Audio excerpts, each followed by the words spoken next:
like to call the CPDC meeting to order. We have yet again another busy schedule. Do we have people who are online? We do, huh? Okay.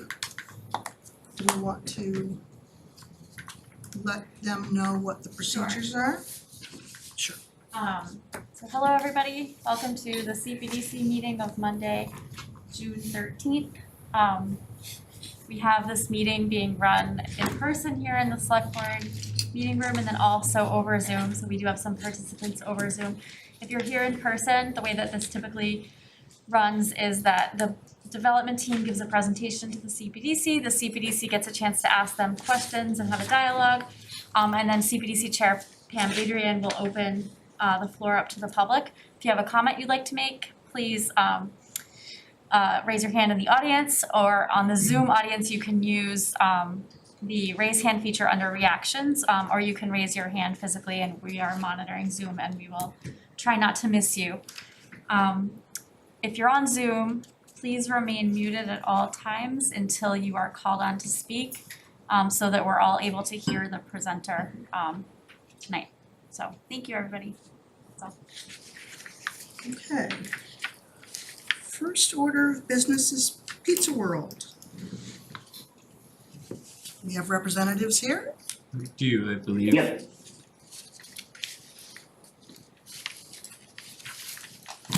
So I Hello? believe, yep, Sue is on the line, and if you're Yep. okay. Am I good to go? We can hear you. Go ahead. Okay. So my name is Vasu and I'm the sign contractor at Fast Signs, and we are proposing 2 awnings for Pizza World. Now they took over the other side, the 584, I believe. 583. So they want to do 2 awnings. One of them would have Pizza World. The other one, which is for 583, wouldn't have anything on it. It would just have the graphics on the side of the awning, which is shown on page 3 of the proof, or the mock-up.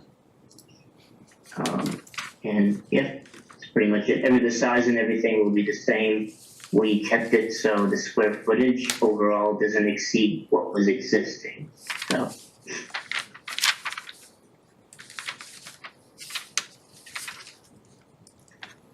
So I think the application has some errors in it, right? It says business A, I think. Notice that. Also, our application, we should probably change that form. Because I don't think we say height of sign anywhere, and the definition in the zoning is height. I think we say width and depth or something, right? We do have Length here and width. awning projection height over sidewalk, No, but but you're that's right. not the height of the sign, right? The middle block on that table where it says length and width doesn't really match up to what the zoning tells you. I get what you're So saying. there might be some confusion about what Okay. it is. I can update that. I think I had 2 questions about this one. One is, can you see the side on the north canopy? Isn't it blocked by the other canopy? So that's one of the. Oops, sorry. Go ahead. Okay. So yeah, that was one of our concerns. But I told the owner that I think it makes sense to put it on there just because it doesn't, even if people are walking, at least they can see it and it's consistent on both sides. Just doesn't look off, I guess. As you know, being in the sign industry, anywhere I go, I see signs all the time. So when I don't see something right, I usually, I'm like, oh, it should be over there or something. But anyway, I just thought it made sense to put it on both sides, even though some of the areas may be blocked. And I thought since 583, that awning's not getting anything on the face, I just thought it made sense to put at least some sort of branding, on there. So. I guess. I don't think you'll see it. And then the other thing was the next page, right? There's a bunch of window signs. So why do we want to jam these all into the left side? Why can't we just run these across the bottom of all the windows and not block the view in there? Yep, so I did have them on both sides, but the owner also, we discussed that because the right awning, 581 is gonna have Pizza World up top, he said it also makes sense to only have the vinyl graphics on window for the second portion of the side, so it you know, blends in with both sides. Cause if we put it on the other side, we just thought it might be too overwhelming of just it being on one side, so But it's that's too why, overwhelming on the left side now, and technically, we can't really tell if this complies, cause you don't have the dimensions of the window. So while you may have made the graphics okay. look like it might comply about 30%, but you can't really tell that. Okay, yeah, I can, I do have the window measurements, What do I you guys guess, think about that? Yeah, Sorry, Better, it's better. I think, right, I completely agree with that. Since the red is so bright. Yep. And I don't know if this left-hand door on this side is one that you can go in and out of. I know for right now, they just have a sign over there that says use the other entrance, but I don't know if down the road they may be using it, so I'm not sure.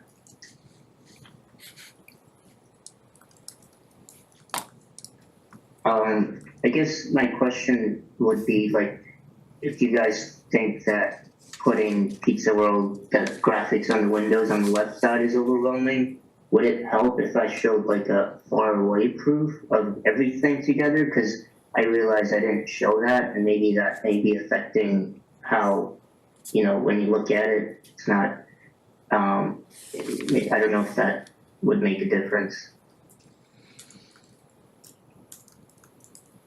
I think it could probably help a little bit, and I'm sitting here thinking I can see the rationale of if you're putting Pizza World only on one awning, putting the other stuff on one side, on the other side. I think it ends up being a little bit incoherent for somebody who doesn't know which door to go into. And to the point of it just looking a little bit crowded on the left side.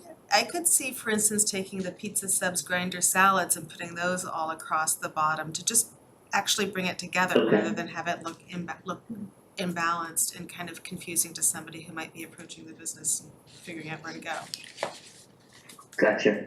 So, so you guys would recommend that I put all the bands at the bottom going across the left windows and the right windows? Yes. And, right, okay.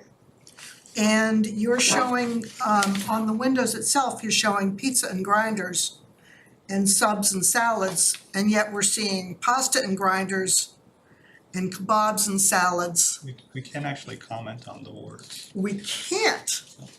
Well, it's confusing. They're They can do First whatever they Amendment want. right or whatever it is. Oh. All right, You that's can put fine. swears on there. In fact, I challenge you to put Please some. don't. Oh, don't. All right.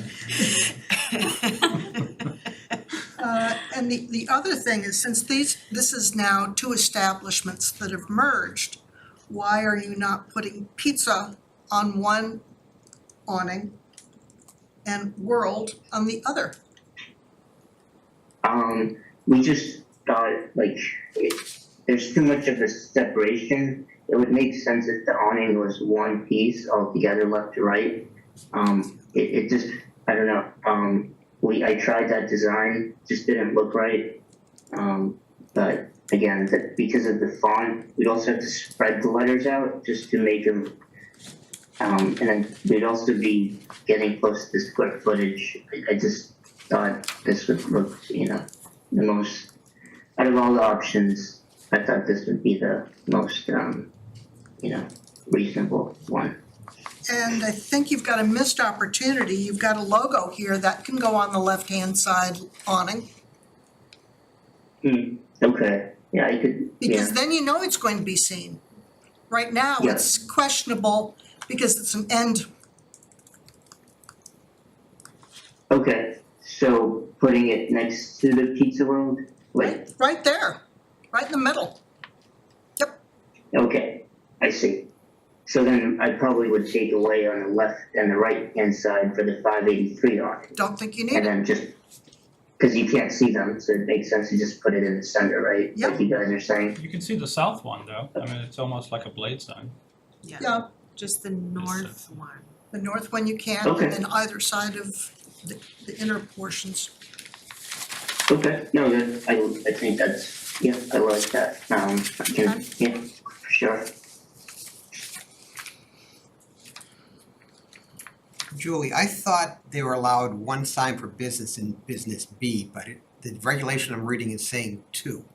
Was that supposed to be two if they're on a corner, or it's two period now? It's 2 wall signs Per business? per business, yes, per the It's been table. like that for a long time. Yes, I was originally of your thinking as well, but after review.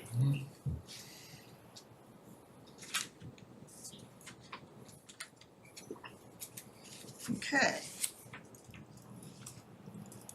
Any comments from the field? Anybody from who's online wants to comment?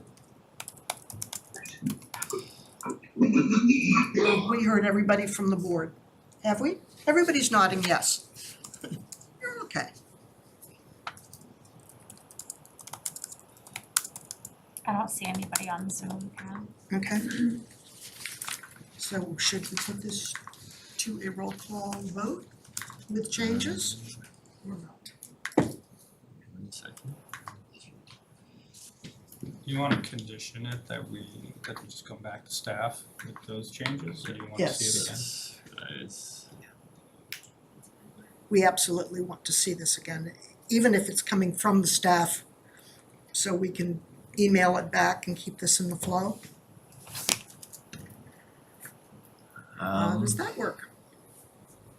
Well, that's why I asked, it's two different things. I'm okay conditioning it for staff to review it based on the input that we just gave and the suggestions, personally.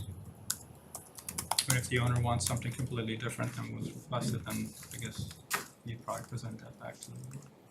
Yeah, And you've got to check with the owner of the property too, to make sure that they agree to these changes. Yep, okay.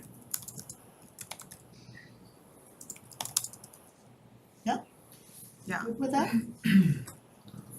Yep, can I just confirm everything again, just so when I propose it again, I wanna make sure I do it right. I mean, have everything what we went over. Mm-hmm. Go ahead. So, okay, so for the 581 awning, we'll keep that as is, no changes there. For 583, just remove the logo on the corners and then just put one logo in the center of that awning, correct? Yes. Okay, It will and look then good. for the band, just make them go across all of the windows. Would you guys be okay if we put the Pizza World logo on both the center windows, or is that just because there's 6 windows? I don't know what the limitations are, so I don't know if you guys would be okay with that. That's an applique or an illuminated sign? Oh no, this is just all vinyl, all applique. I mean, you can put a sign on every window as long as you're yeah, as below long the as it maximum. complies, no permit is required. That's true, right, if you're below, was it 6 inches? That's 10 inches though. I believe it's 6 square feet. No, No, it's 30% of the window. 30% window, but I thought it said the No, lettering had to be a 6 certain square size. feet. You know about the Mhm. You can condition it Right, Like- that's what I was. that it needs to comply with the window sign Mhm. regulations. Yeah, since we don't know the height of the window, that should be an Right. explicit condition Right. anyhow. And is the open that I see on the right-hand side, is that a neon sign? I assume, that's been, I don't know, that's put up by the owner, so I don't know how long that's been there, but yeah, I think it is neon.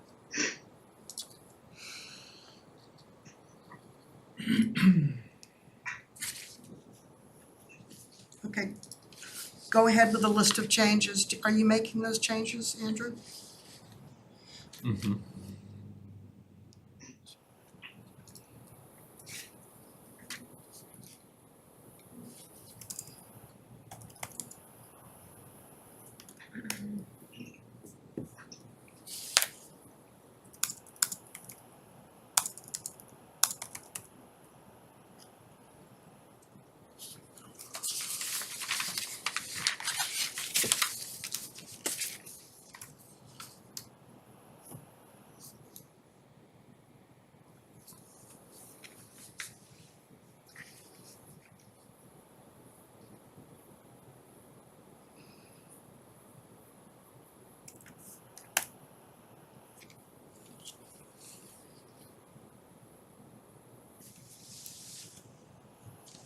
Also, I just went through the zoning bylaw.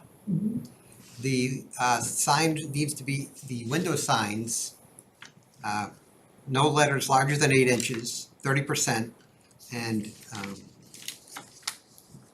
of the window, and there was Those are a 10. total of 6 square feet for the sign area.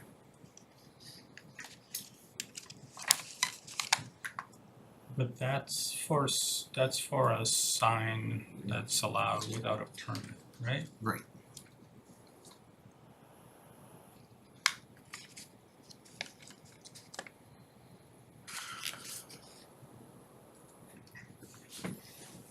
Yeah, I think we made our preferred options now. Right. Okay.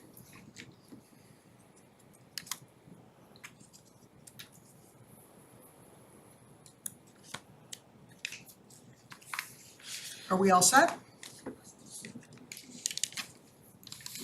You guys are happy with the language shown.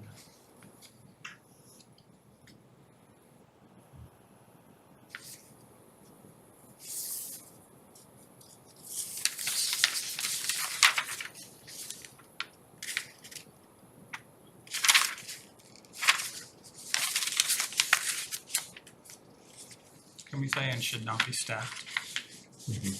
So it's clear. Maybe you want like 2 signs across every window. Yeah. Right, right. That might be 30%. That's overkill.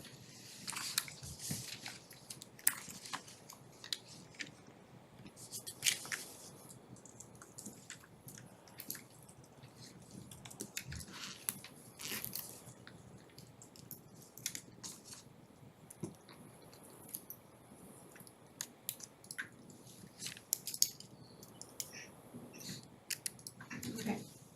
Ready? We're good? Yes. So I move that we approve the sign application for 583 Main Street Pizza World. We approve the certificate of appropriateness, is what it is, for 583 Main Street Pizza World, With conditions. with the conditions as included. Second, Okay, we're good. let's vote. Yeah, but We can vote. You keep me square here. Roll call vote. You're not. Since we're all here. Since we're all here, we Just don't raise our need to hand. roll call. Just raise our hands. We can do that. So, Starting with John. All those in I'll favor? say, That's easier. Andrew. We're good. Passed. Great, I will follow up tomorrow with all of that for you. Alright, thank you guys, I really appreciate it. No Good problem. night.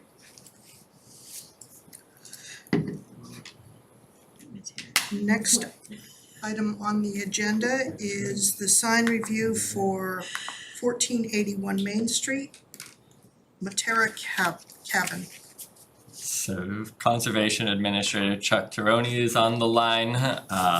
This is a town sign, there's no formal vote or anything needed, but we did wanna bring it to you guys, just being in a residential zone and open space, just to make sure we're hitting all the points we should be making.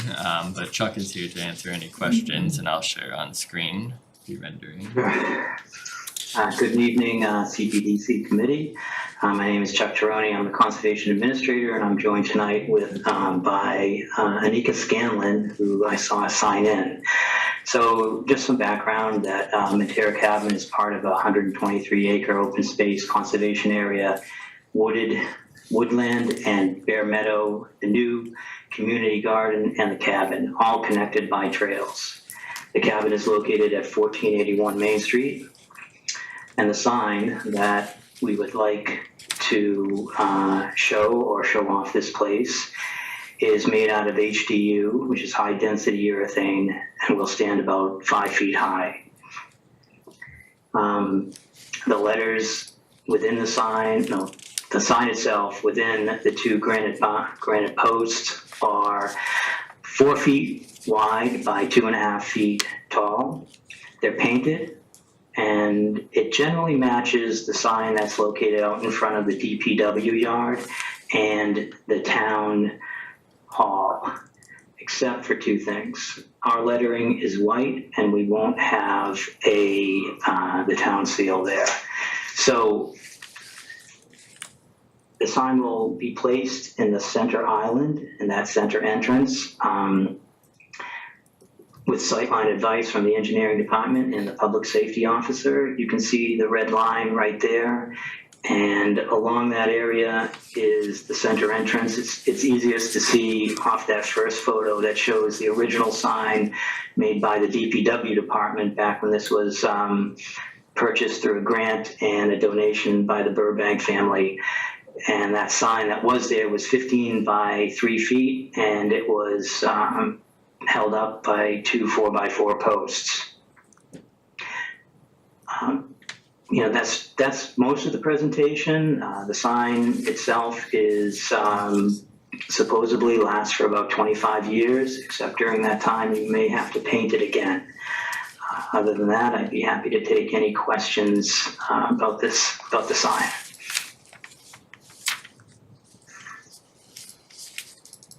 Did you say it was gonna be held up with two granite posts?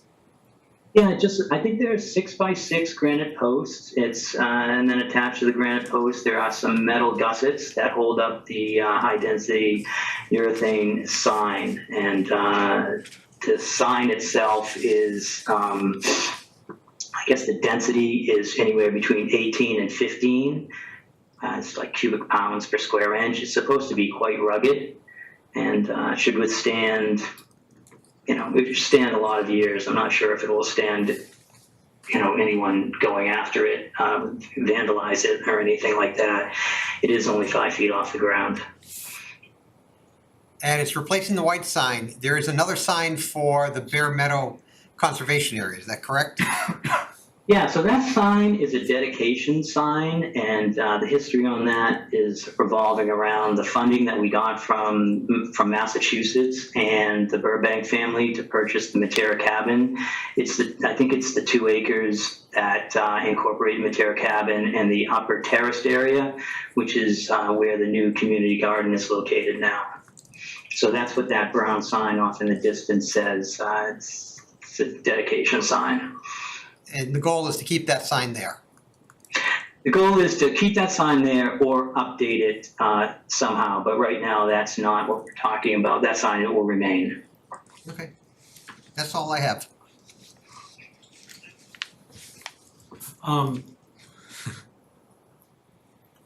Is there a font specific to Reading? Right, there's 3 different fonts on this. What struck me is not that the top and the bottom are different fonts, although that's curious, but the font that actually says Materia Cabin, it seems very crowded and might be a little bit difficult to read. I mean, people that are going by here, they probably know what it is. Not a big deal, but that also got me to think, is there a Reading font, town of Reading font, and shouldn't all our town signage have that same font? So probably not a question that you know off the top of your head, although there's probably some town font guru out there, because there always is in every office.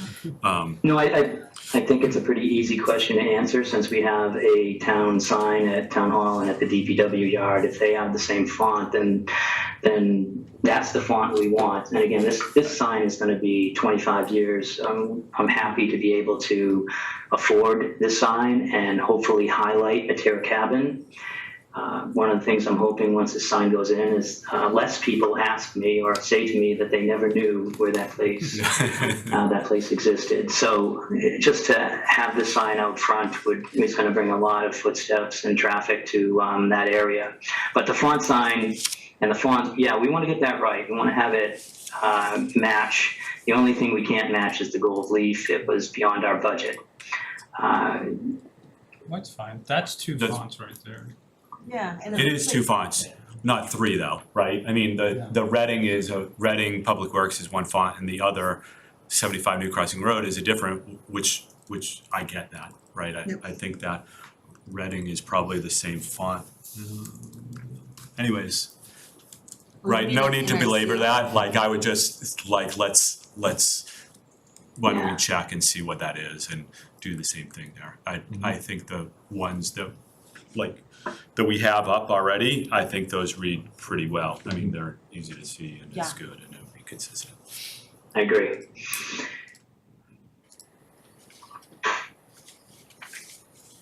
That's my only, that's it. And I have no other comments. I think it's nice. Everybody's nodding, are we nodding? Answer my questions. I agree that it will be good to have a sign up there that's a little bit more visible and, you know, highlight the fact that there's something there to go check out. Okay, Yeah, the expectation in the future is, and I'm sure they may have to come back to the committee, or I may have to come back to the committee, but the community garden at Bear Meadow, there's gonna be a sign for that hanging from the bottom. And that's why we chose the height and that look. So that's not part of any budget in place at this moment, but at some point there will be a sign that says that. okay, and on the, what we have printed out is different from what I'm seeing on this presentation. I do believe you have an old hard copy that had a misspelling. Yeah. Well, it doesn't have that whole line. The whole line at the Well, top. once we saw the misspelling, we resubmitted the application with this rendering and wanted to put the address at the top, Materia Cabin, and then at Bear Meadow. The version that was in our online packet is the same as this. Well, see, okay, we're good. Chuck and I can work on that tomorrow, figuring out those great comments. Okay, do we have a motion? Do we need to have a motion, or are we just saying? Just Think say we're good. thumbs up. Yeah, thumbs up. All right. Well, thank you very much, and enjoy the rest of your meeting. Thank you. Thanks, Chuck.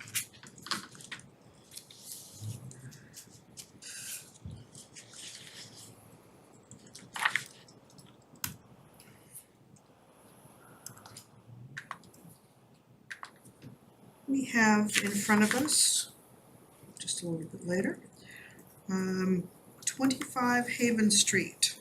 25 Haven Street LLC, do we have representatives here? You do. Back from the field, I see. That's right.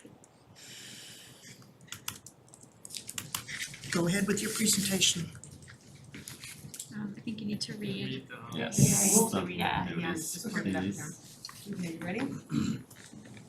Notice is hereby given that under MGL Chapter 40A, Section 11, in Section 10.5.11.23 of the Reading zoning bylaw, the Community Planning and Development Commission will hold a public hearing on Monday, June 13th, 2022 at 7:45 p.m. in person in the Select Board Meeting Room at Reading Town Hall, 16 Lowell Street, Reading, Massachusetts, and by including participation through the remote and online measures below to consider an application for plan approval under MGL Chapter 40R submitted by 25 Haven Street LLC for property located at 25 Haven Street, Assessors Map 16, Lot 309. A copy of the application and accompanying plans are available to the public at Town Hall and on the town website Thursday prior to the hearing, and then there's the Zoom connection information. If you have any questions, comments, or difficulty accessing the meeting, please email Andrew McNichol, staff planner, at Andrew's email address. He's running CPDC. Good evening. I'm Attorney Josh Latham here tonight on behalf of 25 Haven Street LLC. This relates to an application to redevelop this property as a mixed-use project in the 40R district of downtown Smart Growth District.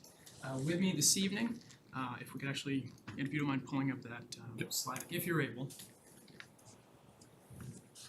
So with me this evening is Waldiri Lima. He is the applicant's representative. Also, Donnie Garrity is here as the architect. David O'Sullivan is attending remotely tonight, as is Peter Ogren, the project engineer. If we go to the next slide, please. So I figure it makes sense to start with site context, and I know this is a busy slide, but it's the downtown, so there's a lot of kind of milestone properties that it's useful to point out. What you'll see is the property is mirrored in a blue halo. What I've done is I've taken photographs of street view of all the major properties within the immediate vicinity. I've put a star to identify which ones they are as well. This is a red line, which shows the distance from this property to the depot. It's about 187 linear feet walking distance to the actual depot entrance. To the north of the property, you'll see that we have Haven Street, and to the south of the property, we have Green Street. So the property does have a curb cut on each of these streets. Westerly is the commercial property at 3133 High Street. That's the green star.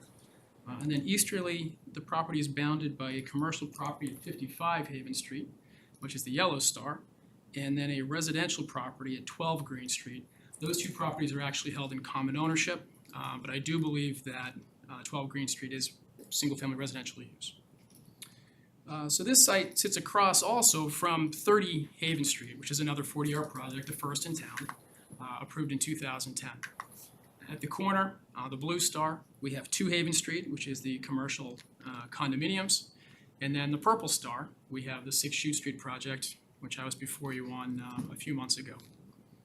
Lastly, within about a 300-foot radius of this site, we have 2 other 40R projects, one being the 24 Gould Street project, which is the red star at the far right, and as mentioned, the Shoot Street project.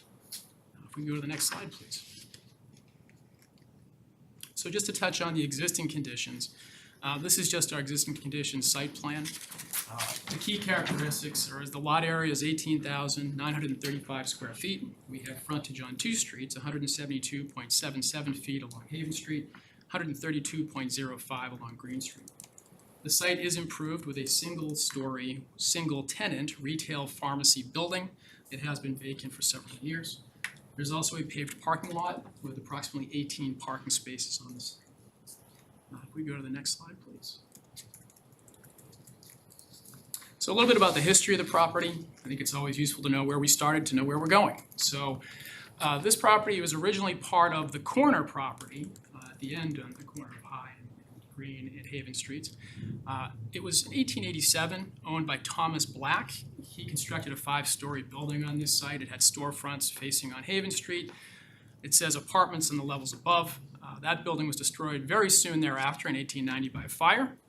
It was rebuilt, and these photographs are of the rebuilt property circa 1900 based on Reading Public Library and historical records. If we go to the next slide, please.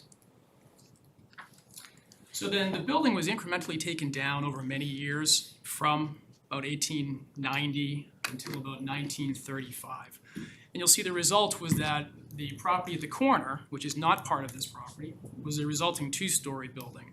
And then there was a remaining single story which carried across this site. Then in about 1939, RMLD acquired the site through the town meeting vote. That building was razed, and the Reading Municipal Light Department constructed their offices and showrooms at this location.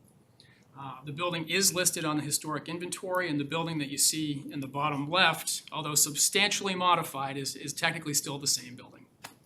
If we go to the next slide, please. So then in the 90s, Reading Municipal Light Department relocated, sold the property to what was Ainsworth's pharmacy, but then it was later changed to a Rite Aid. In 2015, Walgreens acquired the site when they acquired half of the Rite Aid locations. They closed in 2018, it's been vacant ever since. My client purchased the property in 2020. If we go to the next slide, please. So this brings us to the proposal before you this evening. So the applicant proposes to redevelop this site under section 10.5 of the Reading zoning bylaws in chapter 40R of the Massachusetts general laws. I'm gonna allow the design team to do their thing, I'll stay in my lane, but to give you a quick overview of what we're proposing tonight. We're proposing a 25 unit mixed use project. These units would be ownership rather than leasable. Because it is 25 units in ownership, 20% would be required to be 25% would be required to be ownership, so 5 of the units would be affordable, deed restricted. We're proposing 2 street level commercial spaces. Those are shown in the light purple along Haven Street. The first space is approximately 1,485 square feet and includes a 501 square foot outdoor patio area. It is separated by the lobby and a courtyard. And then the second space is 1,218 square feet. This allows us to close the Haven Street curb cut, which in turn provides a continuous streetscape along Haven Street connecting this location as we get down towards the depot. If we go to the next slide, please. And I know this is rudimentary, but sometimes it's helpful just to look at the existing building from street view compared to what our renderings are. So if you look at the top left quadrant, this is what the property looks like right now as you're heading easterly up Haven Street. And then if you look to the right of that, that's what the proposal would be from that same or similar location. Down below, it's the opposite direction. It's heading down or towards the depot on Haven Street. That's the existing condition. This is what the proposal would show. And what you see there is the outdoor seating area and that first commercial space on the corner. If you go to the next slide, please. And then this shows the Green Street side. So the top left quadrant is heading down Green Street, and that shows the curb cut from Green Street as it currently exists. To the right of that is what that would look like completion of this proposal. And then the bottom left quadrant shows from High Street looking up Green Street at that single-story brick building. And the right side shows how that would look upon completion. And then if we just turn to the last slide, this is just for reference purposes. This is just comparing all the 40R projects the town has approved to date. I guess what I would point out is I've scaled them by date, so ours being the most recent current proposal. What I'd like you to take away from this slide is that we are the smallest unit count for having an affordable component by 4 units. So it's a pretty significant difference to be able to provide those affordable units and really try to keep that unit count low. With that, I've turned it over to Donnie Garrity to go over the design. Thank you. Before you continue there, can you tell me, is this application under the old zoning or the new zoning? It's under the old zoning. So we applied, we actually froze the zoning through a definitive subdivision plan. That freezes the zoning in effect as of the Monday of the week that we applied, and that's why we're proceeding on that basis. Okay, so as you progress through your presentation, I'd like you to point out where you might comply with some of the new stuff. And I will say we were mindful of the changes that were coming forward, and that I know there were some fast and furious changes during town meeting that we hadn't accounted for, but that's as we were paying attention to a lot of the proposed changes that this board was considering, we did try to account for a lot of that as well. Thank you.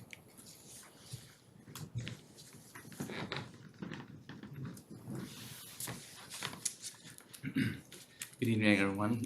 Donnie Garrity with O'Sullivan Architects, the architect working on the project. And if you want to hop into the first slide, please. Sorry, on the plan sheet. Yeah, plan sheet would be. Let's start here. Just wanted to give a quick history of the project. We've actually met with the town several times over the course of a year. What we have submitted here is not the first iteration, although there are some elements that are similar that have lasted through some of the meetings that we presented with the town. Just to kind of give a quick overview of what those are, we originally were looking at a 32-unit building, which would have been a 74.4 unit per acre site.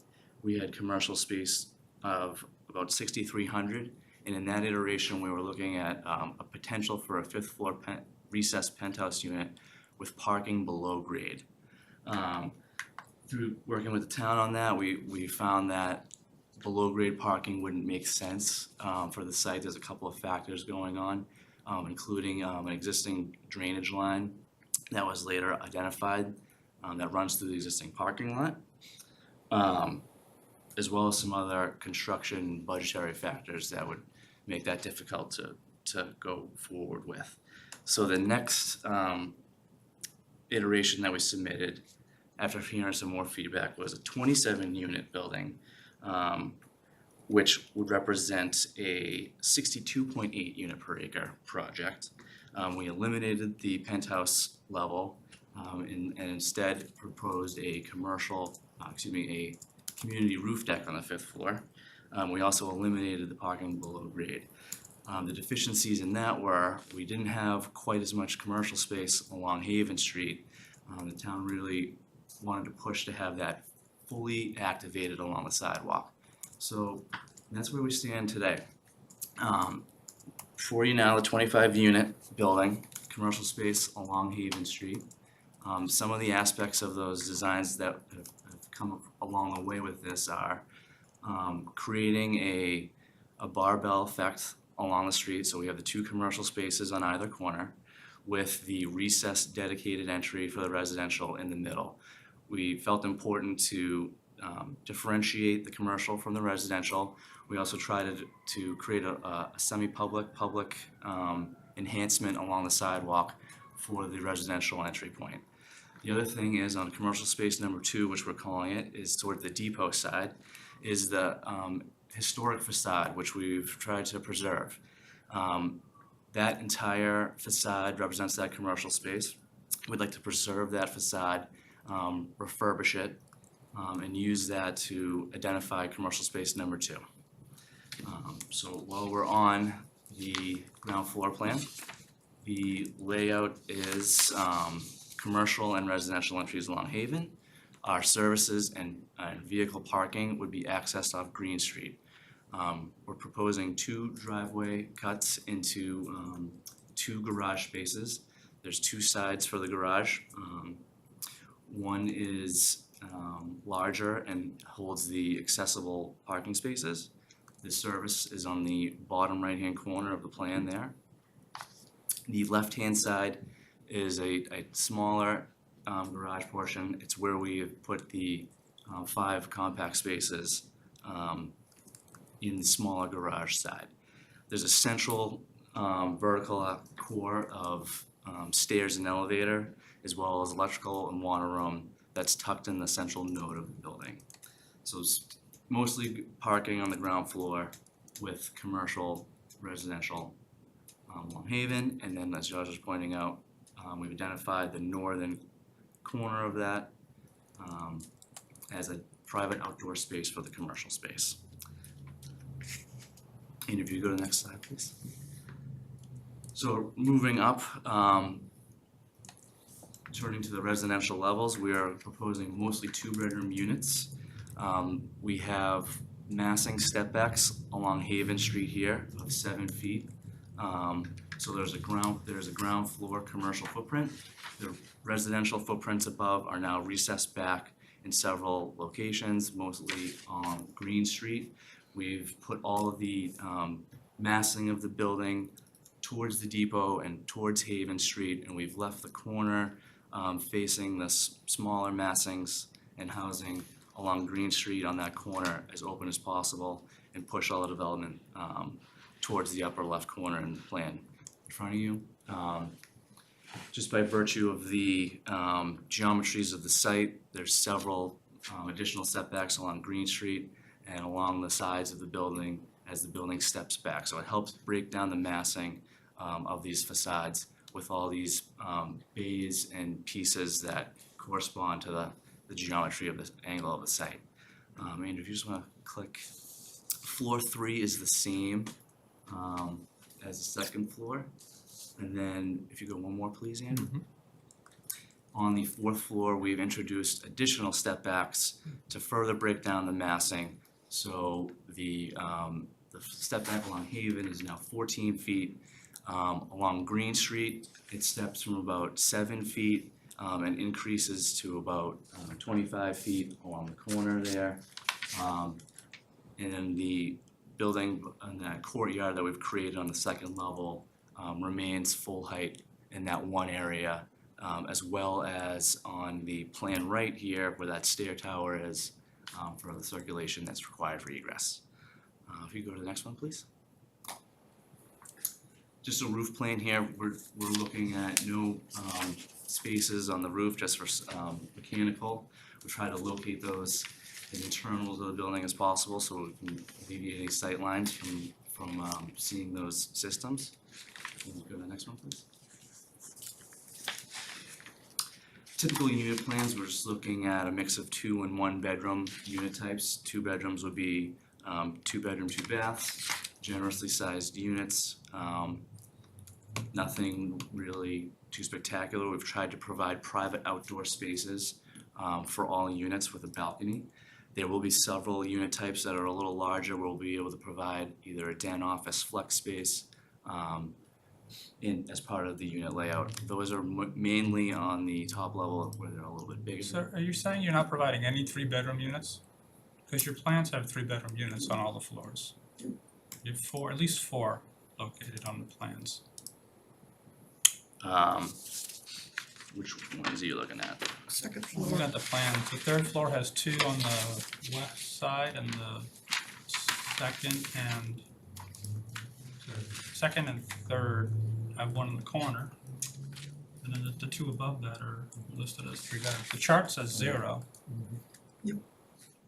Yeah, so looking at labeling them as 2 bedrooms right now, we haven't fully laid out all the unit types, so we didn't want to commit to a 3-bedroom without being able to lay them all out to have a bedroom window for all of those.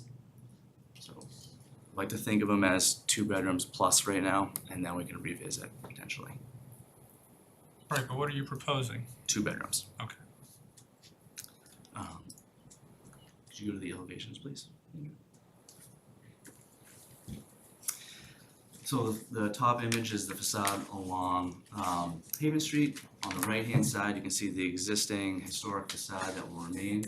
That will become the commercial space number 2. The middle portion is recessed. It will be the residential entry where the white bay touches down to the ground. And on the left-hand side, taking some of that aesthetic of that existing facade for the commercial space number 1 on the corner, we're looking at a potential canopy structure for that commercial space, private outdoor space. The facade is a mix of high-density fiber cement panel systems. We're looking at different colors and textures to break down the facades. The white is our bays. Those are proud and planned. Gray is recessed back, so gray, and especially on the top level, is that 15-foot setback from Haven. So anything in gray here is stepped back about 15 feet from Haven. Going down, Andrew, please. So a little tricky to show as facade and angle here, but along Green Street here, these materials wrap the corners. We tried to bring these same elements around all 4 sides of the facade. There's several public facades on this building with the 2 frontages. So on the ground floor, we've wrapped the brick masonry all the way around. We have the 2 garage doors, and we're going to continue the storefront in the garage areas, but we will use translucent glass so that there's no visible connection into the garage area. You can see on the right-hand side, the courtyard side of the building is recessed back. Next slide, please. This is the side of the commercial space number 1. Again, just including those elements wrapping all 4 facades. That courtyard is on the left-hand side here. We can see in this elevation as the several step backs that are happening at the ground, 2nd, 3rd level along Green Street. On Haven Street, you can see the brick comes out to the street, and the gray building is pulled back to 14 feet. So there's all these step massings that we try to provide on all sides in multiple locations and multiple heights. Go to the next slide, please. This is our zero lot line facade that's facing the depot. We've used the existing building to define where that facade lands. While we're not able to populate with windows due to the proximity to property line, we have a recessed middle piece there in the gray where we can have some windows. But we've continued the material changes and these faux bay building elements to again keep that language happening on all sides of the building. One more please, Andrew. And then these are our illustratives Josh had in his earlier slide set. A view of the building from the corner looking up Haven, if you will. The existing historic facade here is commercial space 2. Going down one, please.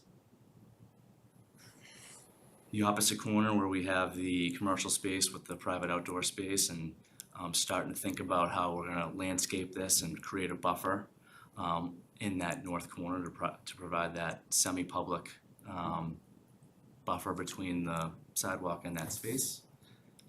Next slide, please. The view down Green towards the depot, where that brick masonry corner is the one-story piece and the residential portion is behind and pushed away from the single-family homes along Green Street. The slide below, the image below rather, the view from the depot looking back, where again you can see the ground floor is the brick masonry and the building kind of pulled away from the street as you move around it. I think that's just a section here, and then these start to help illustrate the dimensions of these setbacks.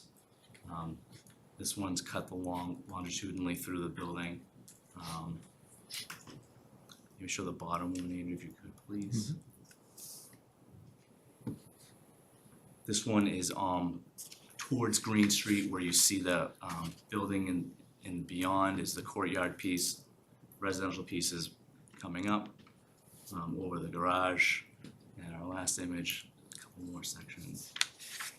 Showing the same thing, trying to show where we have these various setbacks for the massing along all 4 sides of the building. This one's cut from Haven to Green Street.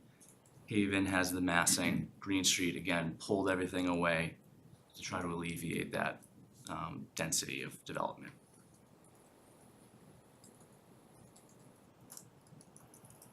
Similarly shown here in this last section. So, and you wanted to go over some of the zoning. So we have to double check on where it landed. We were paying attention to the changes that were going through town. We have not done a full comparison of the newest regulations as they are. As Josh was saying, we are in under the previous version of the zoning. But what we're looking for a waiver request here is unit density, parking maneuverability, and Josh, is there one more, I believe? Loading zone. Loading zone. So the loading zone right now, we have a temporary loading zone within the garage off of Green Street side, similar to other projects that have been approved. So the density waiver, would it have been required under the new zoning regardless? Correct. If I may. So under again, I'm referring to the zoning that this board had put forward for town meeting. I don't actually have a copy yet of the one that was actually approved. But it would have required one of the tier approval levels, where we kind of check the box on the different tier levels. We would have been tier 3. In our analysis, originally, we actually did meet those different tiers. Part of it being that we're incorporating a historical facade of this building, try to retain some of that. But what we can do is, I know this is our opening hearing, I am happy to put together a complete analysis. I can work with Julie and Andrew to get the final approved version so that the board has that for your reference. I just think it'll serve you well if you can show that you're meeting some of those criteria, then at least the town sees that you're making an effort toward meeting the goals that they've set as important.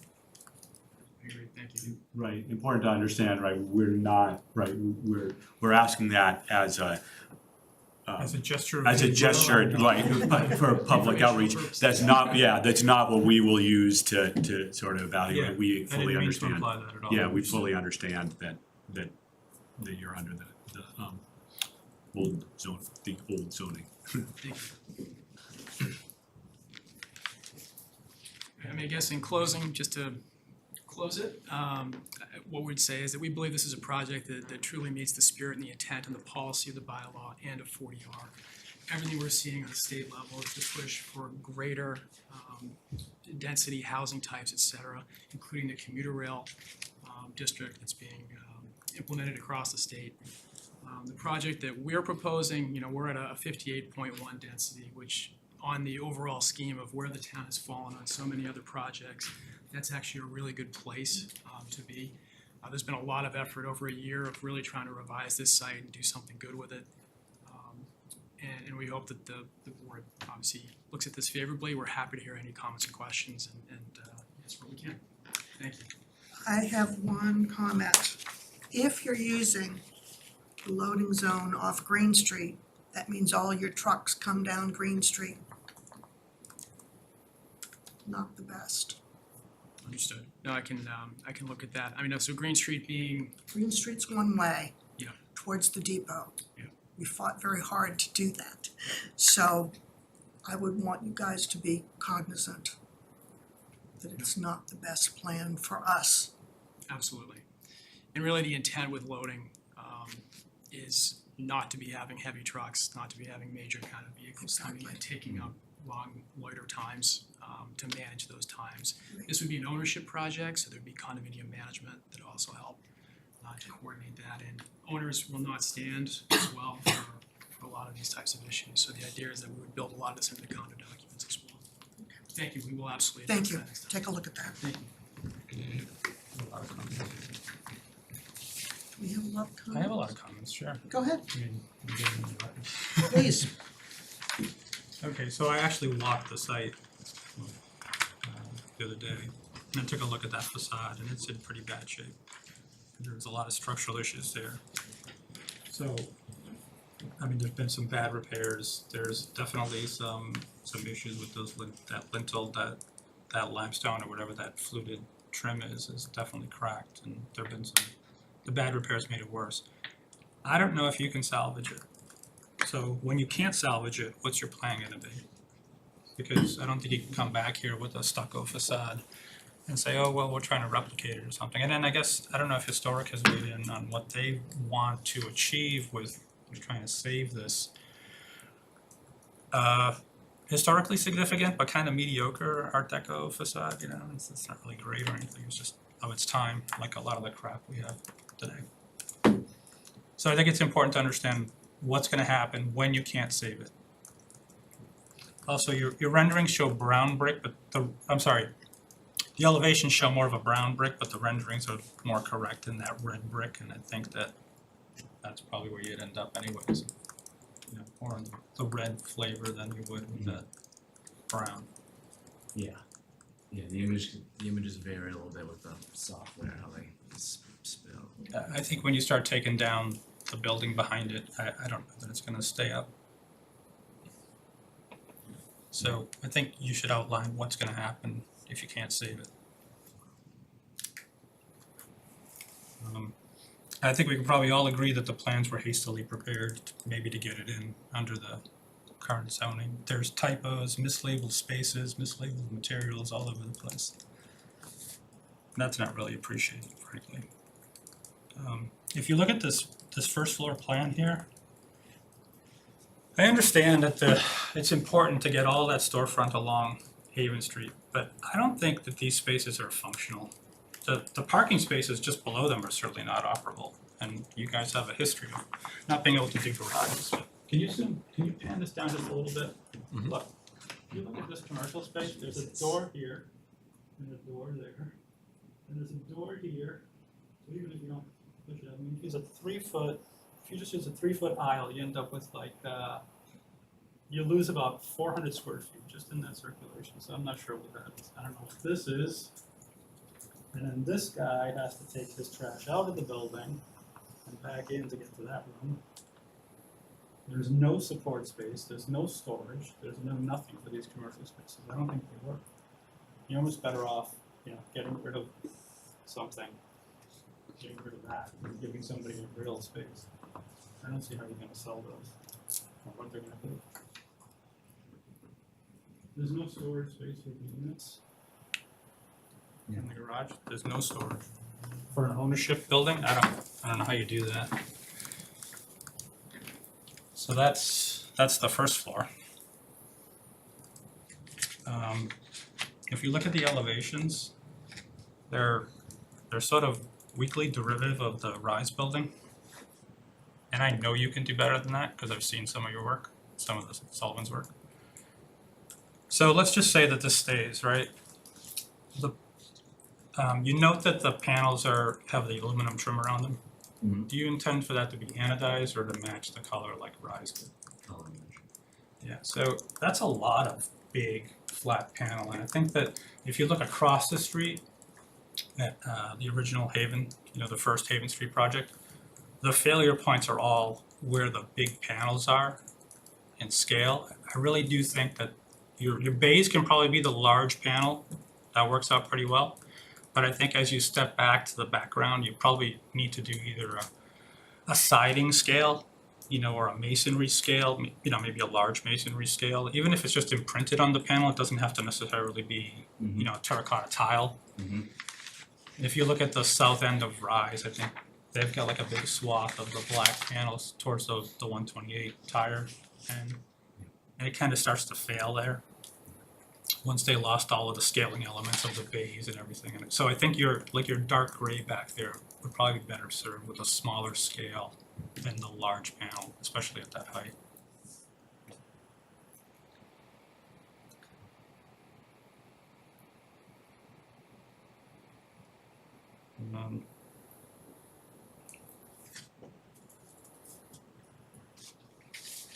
You talked about, you said it's only 2 bedrooms, not 3 bedrooms. Got that. Now, if you look at the renderings and some of these elevations, you're showing glass in the trash room. So I guess, in that corner of the trash room, I don't know if that's real glass or just faux.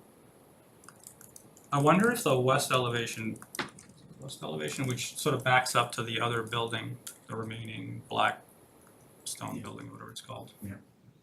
So that left side of that, right?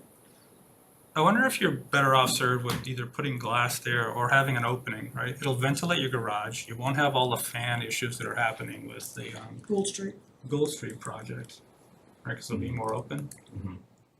And I'm not really clear on the code either for a garage, if it's enclosed, whether there has to have an opening for fire. It depends on how big of an area it is. So this probably wouldn't have enough open area to meet like an open garage. What we heard in the DRT was noise associated with that as well. So I don't know if it would want to be a true opening or if it would want to be Noise from the cars. sent up from the venting systems.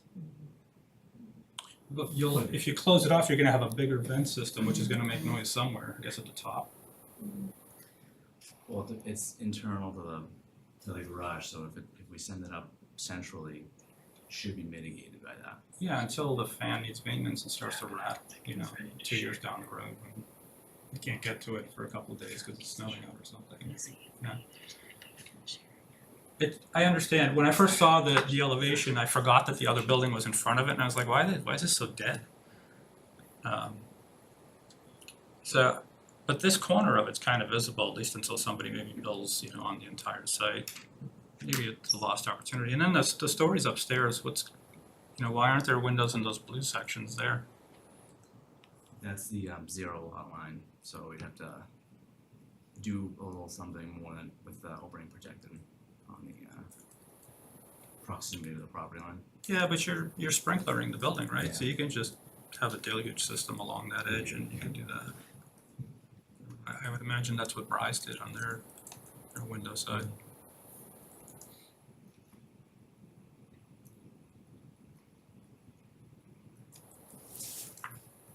And what was the other thing? The commercial spaces are kind of concerning. I'm just wondering if there's a way to, I don't think the parking works at those last 4 spaces, so you really need to look at that. But I just wonder if you could maybe take 2 of those spaces. I see your problem, you're trying to get all that storefront on Haven Street, that's important. I just wonder if there's a way to rework that parking. Again, where are you gonna put storage? Are you gonna lose parking because of storage? We're right at the number for parking, right? Yeah. All right, well, let some other people go. Something to think about. Well, while you're discussing parking, what we found with a prior building, you'll look at those compact spaces in the lower left-hand corner of the screen right now. Oh, perfect, those 2. You'll see that you have 2 compact spaces which look like they're between walls, is that correct? Right there where the hand is? Yeah. That's just, those are just crosshatched for like painting, so like Okay. the black posts there, oversized from previous projects, will be opened in that garage level. The crosshatch would just be like a no park indication right now. All right, so an area that somebody could actually open their door into. Correct. All right, I Yeah. thought they were actually walls. Okay. You've got a gross floor area you claim of 1.77, but you keep using net calculations instead of gross. Your first floor is listed at 3,679 square feet. We're just using the definitions from the zoning for how we're classifying some areas. Floor area gross, for the definition under 10.5. The sum of the gross areas of all floors of a building measured from the exterior faces of the exterior walls or from the center line of walls separating 2 buildings. Gross floor area does not include the following: basement, accessory parking, parking that is available on or off site that is not part of the use's minimum parking standard. Mhm. So the parking should be included in your gross floor calculations. Yes, it was for the FAR. Then how did you come up with 3,679 square feet for the bottom floor? I have that as net listed on my chart that I'm looking at. We could be looking at 2 different things maybe? Well, I'm looking at a grand total of 33,562. When you take your 3,679 and add in the numbers you have for the additional floors. We can look, we'll double check the numbers to make Okay. sure. You'll need to provide a shadow study for the buildings next door. Okay. And I'd like to see on a plan somewhere where the neighboring building is, specifically the one that's going to be over by the egress stairs, I believe.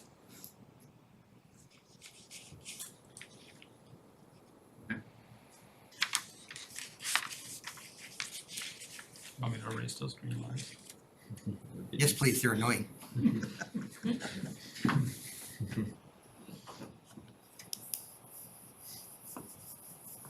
The rest of the plant's not going away too.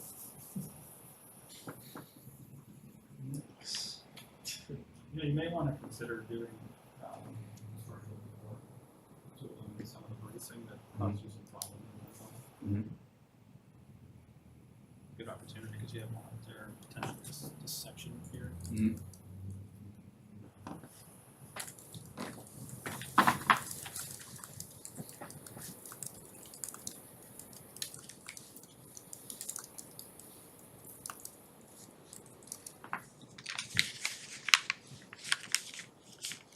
And can we also have a traffic study?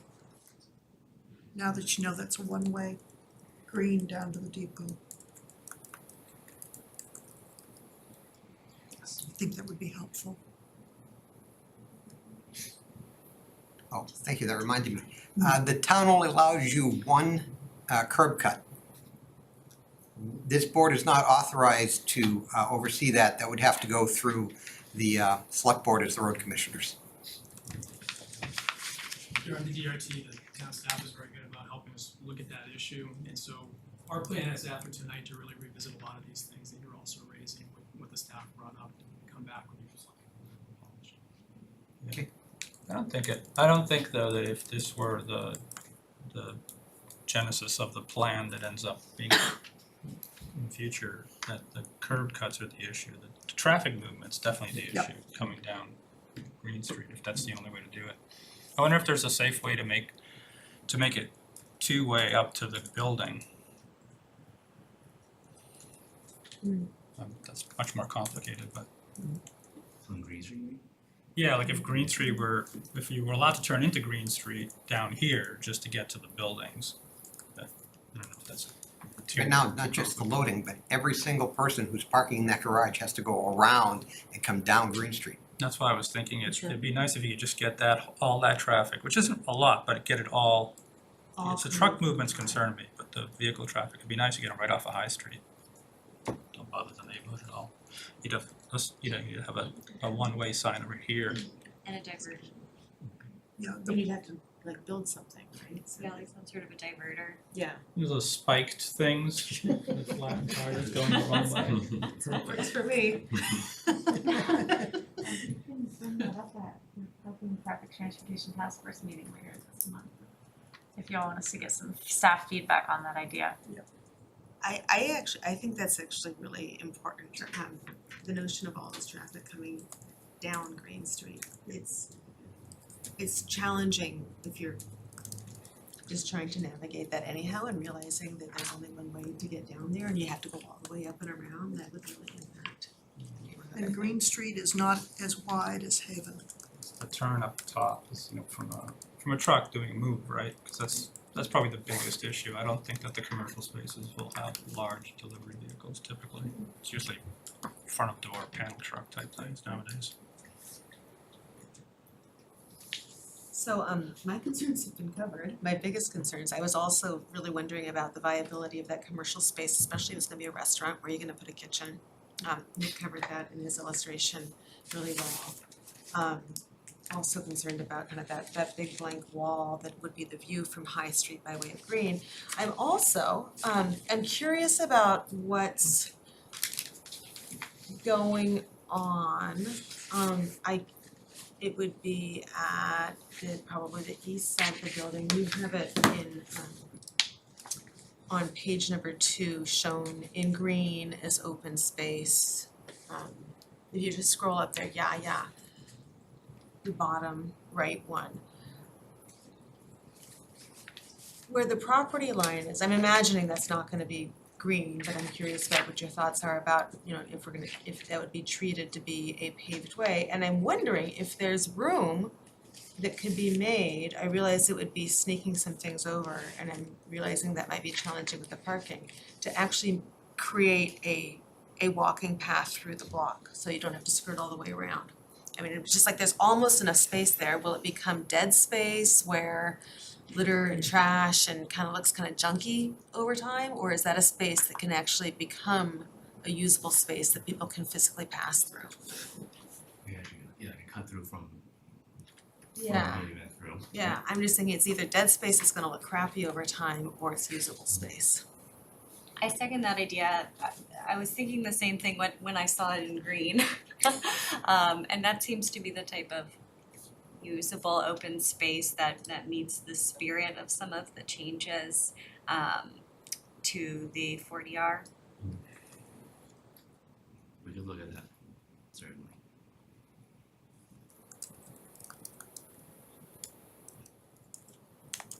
And I guess as long as I'm asking about green stuff, the green roof, is that like a functional stormwater absorbing green roof, or is it more just like a landscaped patio area? Right now, we're thinking of it as like a pre-manufactured green system, so there's like a static kind of like trade system. There's different like planting patterns that you can do with those. Yeah. And it's modular based and works with the roofing system, so not usable at the moment.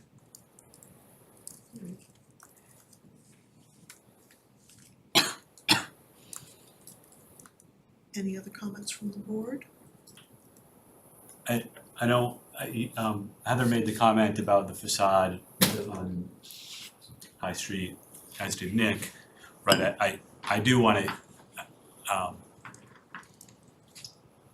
wanna make sure that we, that we hit that, and accentuate that comment. I understand the issues there, right, and, but in one way of looking at this, that is the front of the building, right?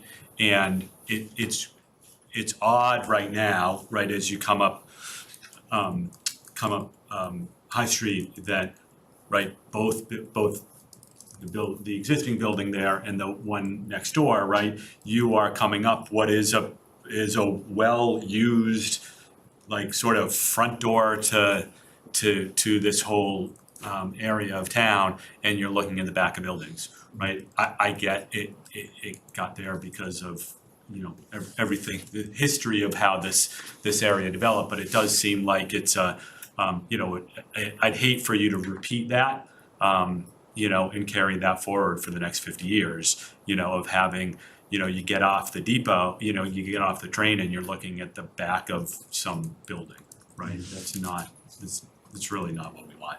You know, that's not what the town wants. That's not what you want, right? You want that to be enticing, right? You want people to be like, oh yeah, it's a nice place to want to walk around to the front. So that's one thing I think you want to really spend some time there. I get the whole thing about the first floor, but I think the second and third floor probably, maybe there's something that you can do there. And then I guess I'm gonna also reiterate the issue about the trucks, the delivery, right? You have a loading zone. You know, your clearance on the garage is probably not very high. You know, maybe you could get vans in there, but probably not else, so that you then have loading zone. You end up having the de facto loading zone out on Green Street. That little space in Green Street is actually kind of wide right there as it meets onto High Street, but right, I think you need to take that into account in the sort of de facto loading zone, along with whatever other circulation thing happens. Because yeah,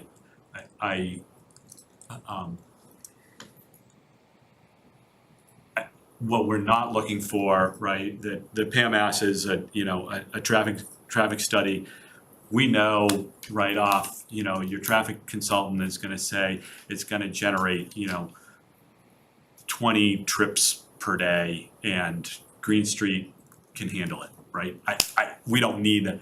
The issue there is that Green Street has limited width, the turning movements. How do you get from Main Street, right? Everyone's gonna come up Main Street, right, like that. All those turning movements, all those turns are convoluted and difficult, and you have parking on both sides of Green Street, so it's a narrow flow. Right down there on both Opposite sides. Ash too, right? Is there street parking on Ash? The street parking Not on Ash. Ash. Yeah, Yeah, there there is, Upper Ash. Mhm. Yeah. I'm just thinking of the turns, cause I know I cycle around there. And so the issue is really adding all of those movements, and specifically the truck movements to that pathway. I'm really glad you brought us back to this slide. No. Because, and I'm really glad you paused on it. As I looked at that, I thought, it's such an interesting site, because it's like there really is no back. There are two fronts and two sides. And if this could come back so that it's treated as, at least visually, so that it looks like a front and it looks appealing. It's an entryway for a lot of people to Reading, and even as they're passing through on the train, people will get their impression of what Reading is like by what they see there. Can you go back to the garage plan again? Mhm. I was just working on something here. It's gonna mess up this whole building, but something to do on the weekends. So, I think what's happening is that we're trying to save this facade for some reason, and that merits discussion. But you know that wants to be right there, so that you minimize all of this square foot. There are 600 square feet right here, even with the recess we captured for that. And it's almost like another third of that space. So it would bring it up to 2,400 or something. That's 1,800, I think. If this entrance was here, that would just flow. You wouldn't have all this wasted space, and then recapture a lot of this for the commercial space, and now that one starts to become viable. This one's still funky with no, with no support. Something to look at. I know that there's like some symmetry happening underneath that centered bay, but I don't know that it means anything because the whole building is sort of not symmetrical. So I don't think it messes you up.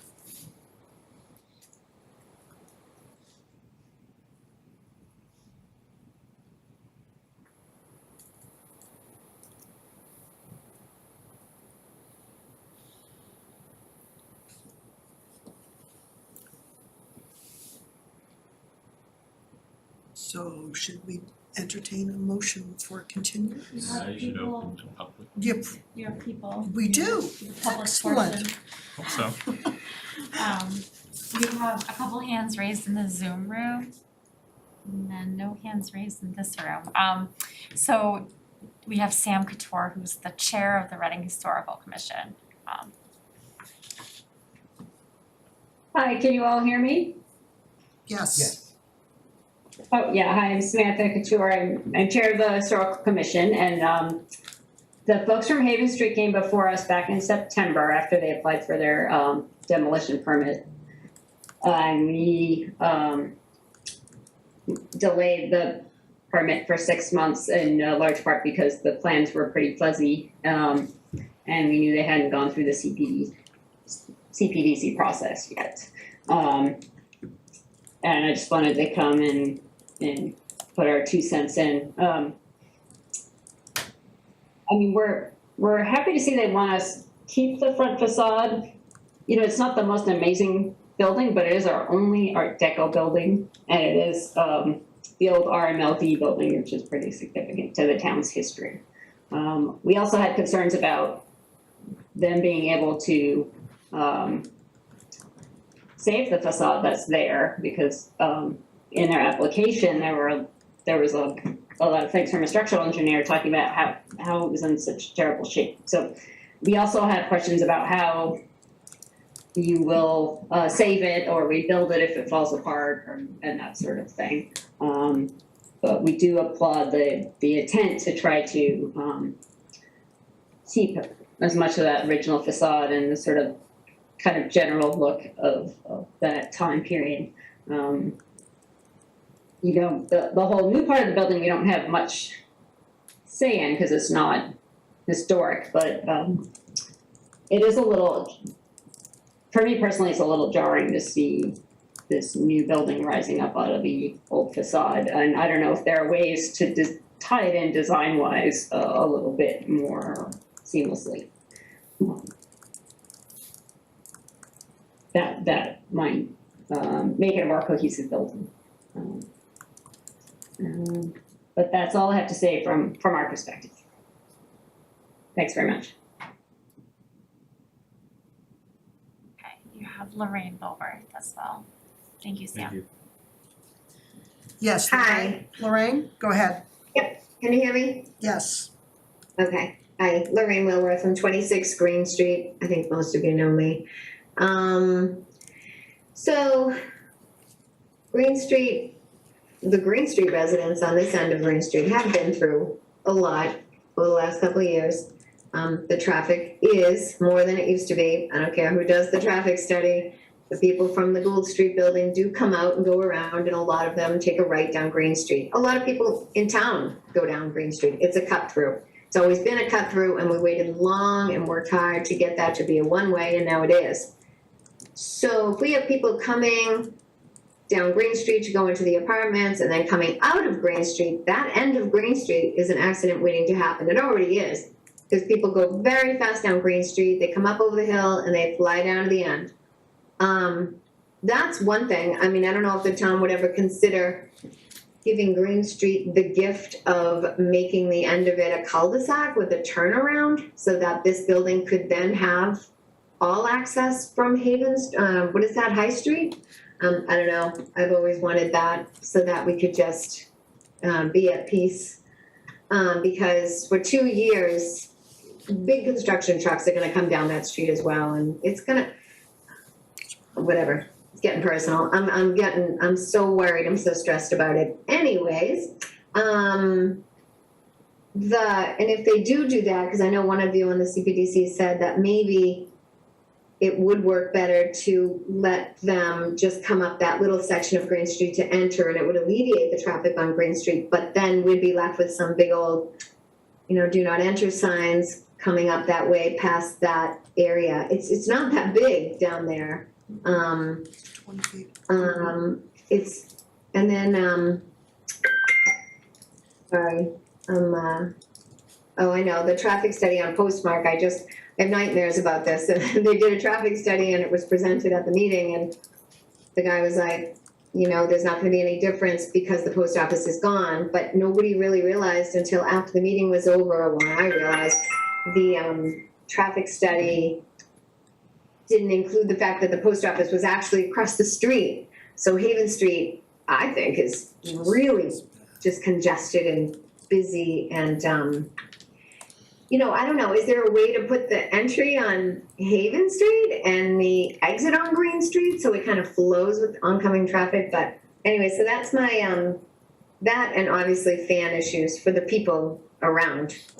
Obviously it's 6 houses away from me, so I don't have to worry about that this time because that fan still runs behind us all the time. But anyways, please help to have less congestion at the end of the street so we can just get out of our own houses and down the end of the street after the 2 years of construction and, get where we need to go. And that's all. Thank you, Lorraine. That's a really interesting idea, though, to have like a little pocket park strip that cuts off Green Street, right? And then I don't think it can work because there's not enough room, plus the building across the street needs access. It looks like it has parking along its whole back edge, but that would have been great to just put a swath of green, like 20 feet wide. It lines up with your trash room, right? Yeah. Could talk to the man who owns the building because he also owns the first house, I believe, on Green Street behind his building. So I don't know. That's an idea I've had for a couple of years, and it would really it would make our little sweet little historic street sweet again. I've been there for 30 years, and I don't think it can it was never this busy. And I worry also about the people who are going to those stores, which of course I'm so happy that there'll be some things there. But, parking on Green Street and walking through that with what he called a semi-public, little cut through the building to get there. I just, it's just constant. Anyways, Yeah. Please, somebody come up with a good, solution. Please, please, please, please, please, for the Green Street residents. Thank you. Thank you. So do we have a landscaping plan at all Not currently, no. this time? And there are some trees that have to be cut down Not sure. on the Green Street side. I think there's a rather sizable tree. Yeah, there's one Green Street. It's like 10, 15 inches diameter. Yeah. It's big. About 10 feet high. About 10 feet high, the tree. I think it's pretty tall. Yeah. I don't think it's on any of the, Turn on this one? is that on the back? Yeah, in the On the lot. Green Street side? And they're sort of flanking the back of the building, a couple of maples or something. Yep.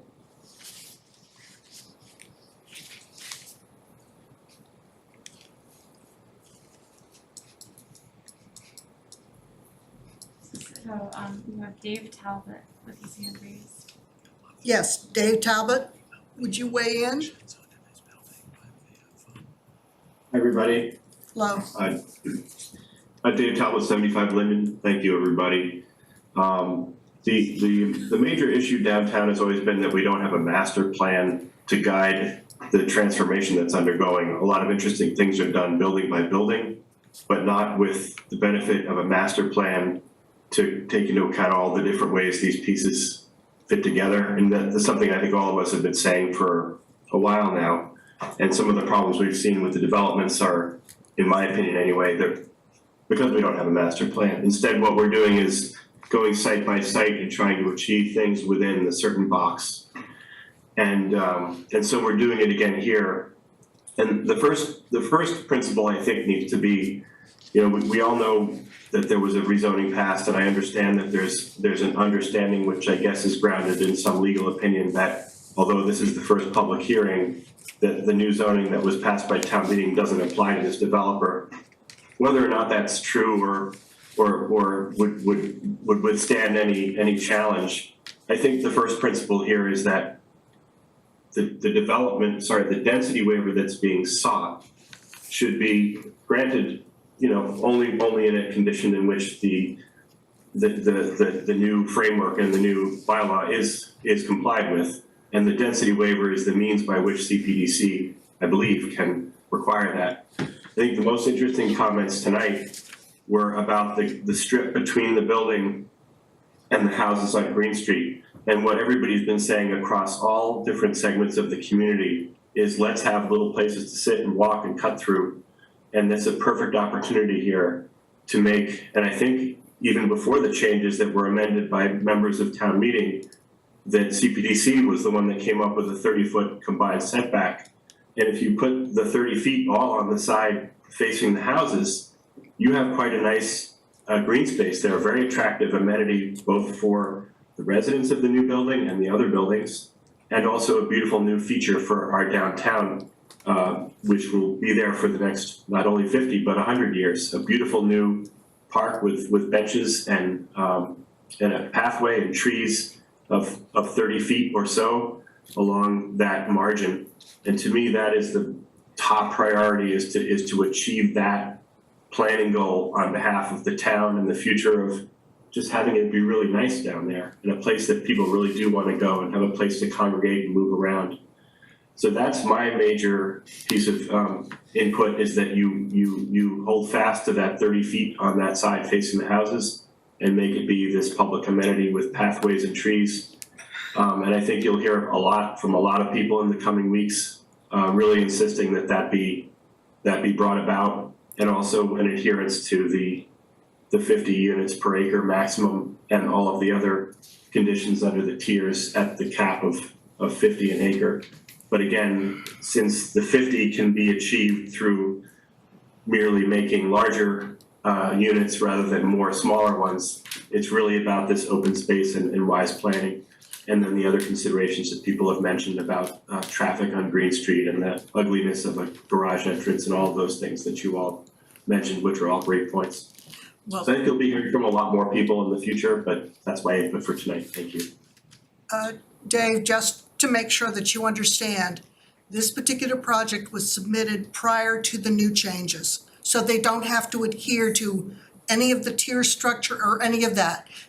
As a favor to us, they're looking at it and considering it, but they don't have to adhere to it. Okay, so and just in response to that, you still have your leverage to give a density waiver. And I think what you'll be hearing from a lot of members of the community is that you reply back that in order to give that density waiver, we have that what the town has, legislative body has asked be the guiding principles for downtown future developments be complied with, starting with the 30-foot margin and a beautiful new amenity down there. And you have the power to do that. And I think you'll be hearing from a lot of people asking you to use that power, that is, to grant the density waiver or not. So, a lot of good Thank input tonight, because what would you rather have? Would you rather save that facade or have that 30-foot park? 30-foot park, I could care less. I mean, it's nice to have the little bits of Art Deco, I get that, but yeah, most definitely it's the new amenity. To put hundreds of units of housing and not have places that are people to sit and move around and enjoy, an Art Deco component is nice, but not, to me anyway, isn't the isn't nearly as relevant. Which is exactly why we have these meetings, because Dave Talbot says that he wants 30 feet, right? We just heard from the historic district, person who said, the historic component is important, right? That's why we have these meetings, so that we hear everyone and the applicant can hear everyone and work something out that complies with the zoning that we did hear from, right, it wasn't Dave, it wasn't a CPDC decision on which zoning, it was, we were advised by town council. They submitted. No, I understand that. I guess, and the only thing is, I don't think you've had petitions and major efforts on the floor of town meeting and petitions asking for open space, the equivalent of those having to do with a Art Deco facade. I don't think there's been any groundswell around that facade. There's been a groundswell about these other issues. Now's the chance. This is the last big parcel that you have the chance to use your powers to do something really amazing with. This is the last one, I think. So I called it the 30-foot park, right, in reference to Dave's point, which I think is good. If it could be of significant width, it doesn't have to be 30 feet because they don't have to comply with that, but if it was significant width where it was usable, right, even given that potentially the buildings on the left side, on the east side of it eventually get developed into something different because it's under the same ownership. It has the potential to become what is over at Bunratty's, right? Something nice. Yeah, that's and more publicly usable and potentially shared amenity with the adjacent retail space. Right, and you have nothing like that in any of the other projects, nothing like that at Postmark, nothing at 30 Haven, nothing at Ace Flats, nothing at the one you just approved at Shoot. We didn't even get the tip saved, I mean, a bit of it, but not all of it. Right, So this is like the one chance to do something down there. So if the reality is that facade can't be saved, right? And I'm just looking at it, having dealt with all kinds of old municipal buildings in my past that, are just waiting to fall apart. If in the end that facade can't be saved and we don't get the park, or we don't push for something like that, you've lost both opportunities. right. Yeah.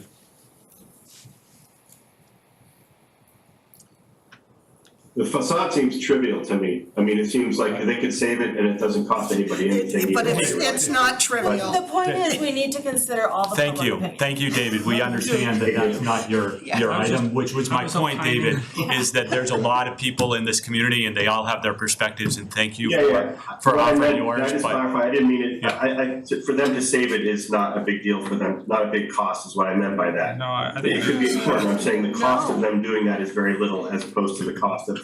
That's all. That's what I meant by it. I wasn't minimizing the importance of it to many members of the community. Okay, moving on. Who else do we have with input? Sarah Brugalacchio had her hand. Sarah, are you there? I am, but I was just wondering, I think, is that Virginia Adams who's been sitting there for a while to talk? In person? Is that a person in the audience there to talk, or I can't really tell? Not at all. Jenny's Okay. definitely not here. All right, I a lot of the things I have written down to say, David spoke to a lot of them, or Nick, or John. I guess the first thing when I saw the plans was the putting the entrance and the exit at the foot of Green Street, which is a one-way street, which Lorraine spoke to all of those. And also it's quite it's a pedestrian path for people that are crossing over to get down to the train station, year round. Even and when there's snow, it's horrible because the town doesn't clear those sidewalks, so people have to walk in the street. And the town says they can't clear the sidewalks because they're too narrow, because we asked them to look at them. I mean, there's a whole host of things you have to deal with when you live on one of the smallest streets in town. So that's what that is a really small street. So I think something has to be reconfigured for the garage. I don't think you can do an entrance and an exit right at the foot of that very narrow one-way street that doesn't have sidewalks cleared in the winter, and among other quite a few things. I mean, as I've mentioned in other meetings before, the side where the apartment buildings are on, there's often people visiting nurse buildings, ambulances, prime trucks, all kinds of things that will park there that make the road so you can barely squeeze down there without hitting a mirror if you have a big car. That's my first concern. And I really like that idea that Lorraine came up with, if there was some way to terminate Green Street there and, you know, preserve that little nook, those houses, but I don't know whose purview that would be under. And I also was concerned about the parking, so the same thing that happened at Postmark, being on the park committee, listening to all the people complaining about not realizing they could only have one car. So it seems like, I don't know, just doing some quick thinking, a handful of people can have two, but the majority of people could have one. And I know that they're going to be sold. So, and I know this is really getting way ahead of the building process, but I would really hope that somehow someone's involved with the marketing or whatever, that people know right out, you know, that there is no guest parking and that you get one car unless you're one of the lucky ones that gets two. So I don't know who worked that out. And I do agree with what Samantha was saying, you know, like it is jarring to look at the building the way it looks now. So, and when the architect is going back to revisit a lot of the issues that have been brought up tonight, I really encourage the person to look at our design guidelines carefully, because there's a lot in there about what we do want. You don't have to like invent it. It really is listing out in there some of the details that we do want, and bringing the brick up higher or what have you. And there's so many things you can do that's in those design guidelines. So that's what I want to say about that. I also want to say, I think, oh, and I love the idea of putting a path, if we can do some sort of a walking path. If we don't keep the facade, maybe along that path on the wall side, you put, you know, murals about RMLD or some artwork about RMLD. You know, I'd love to see more of our town's history being displayed like you see in some other towns. And so I just think that's a great idea. So I don't know if that's something CPD says, can you look into doing this, or do you just leave it up to the developer? So, and then, yes, that's it. Thank you so much. Thank you, Sarah. Who else is on?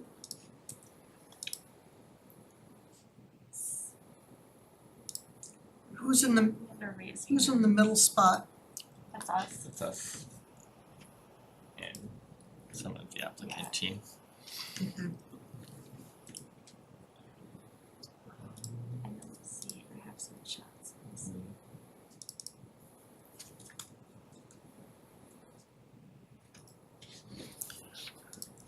Okay, we can close that portion of the meeting, and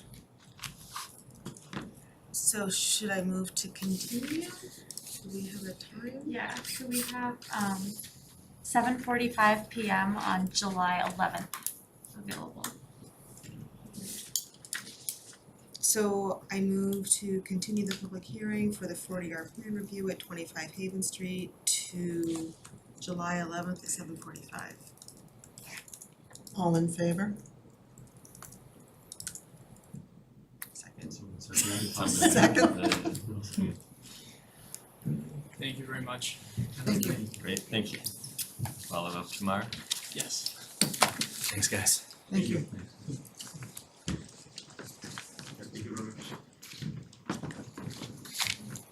Yeah, I'll just screw around with this. Do we need If a that short break? right move at the corner of the belt, We're not retail. before we launch. There's something on this thing. Either way. I Yeah. was just marking up. Yes, if you're thinking we need a break, we should take a 5-minute break. That sounds good. 5-minute break, and then we'll move on to If you overhang it, baby. 40.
that. Is that a worthwhile break? Yes. Okay. All right. Call the meeting back to order. Next item on the agenda is 459 Main Street. It's been continued. And do we have representatives? Yes, Madam Chair, representing the applicant in this matter tonight, Attorney Jesse Schomer of the Law Offices of Rigmont Stereo of Wakefield. Also on the line tonight is our architect Jeff Ollinger of Ollinger Architects of Cambridge. And I believe we have my client, the Federa family, who's on the line as well, in case there are any questions. Mr. Ollinger has a bit of a spotty internet issue tonight, so I'm going to be running the share screen. So it's okay with you, I'll have a seat while we go through the application package. But just before we get into that, just a few brief initial remarks with respect to the updated materials that we filed with you about 2 weeks ago. As the members perhaps have seen from the updated documents, we've made some fairly significant project revisions to this. The package of materials that were filed with you back on the 1st of June included an updated civil set, architecture set, which proposed the elimination of the entirety of the rear of the garage structure. That was a request, we believe, from some of the feedback from the members, as well as some of the residential neighbors in the vicinity of this project, which was, in a nutshell, for a buffer to the residential zone to the rear of the site. So that structure, it was initially revised to a partial wall. It's now been entirely eliminated, similarly to how they treated it on the RISE 475 project. So now it'll be a privacy fence at the lot line. That entirety of the structure is gone. There's a full 15-foot setback to the neighbors to the rear of the property. That I would consider that the most significant revision on these updated plans.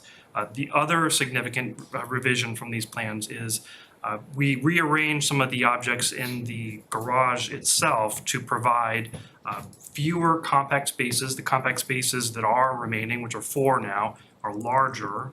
They are about half a foot larger than they were previously proposed to be. We've also found room for 1 additional space. So we're going to be utilizing that space, the 20th space. We're going to be using that as a 3rd space for the commercial unit in the ground floor. So those are the most significant project changes. The additional materials that were included in the packet that was filed with you a couple of weeks ago included an updated shadow study with an animation, which we'll go through in a few minutes. That was a request from the commission, as well as an updated construction management plan that was also requested by yourselves. We have also, this was not specifically requested, but we have provided a snow management plan with the package. And we also provided response memorandums, which were requested by the members of this commission from the town engineering department, as well as a memorandum responding to feedback and questions and comments regarding traffic and access to the site. And I'm sure we'll go into that in a lot of detail as we get through towards the end of the presentation. So while we still have Mr. Ollinger on the line, I suggest that we could go through his presentation, and to the extent he loses video or is unable to see the slides, I'll jump in and take over. But Jeff, are you ready to start going through the slides? Sure, I'm happy to speak to them. Okay. And I'm just going to share my screen for everybody. For once, I won't have to ask if everyone can see my screen. I'll be able to see myself.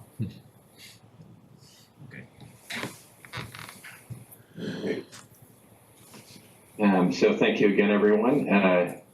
Here again is our introduction slide that is highlighting the boundary of our property. Next slide.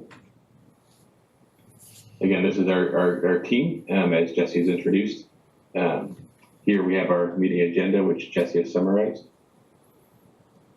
Here we have an updated project overview sheet that both shows what the revised building size is, as well as our revised parking space mix.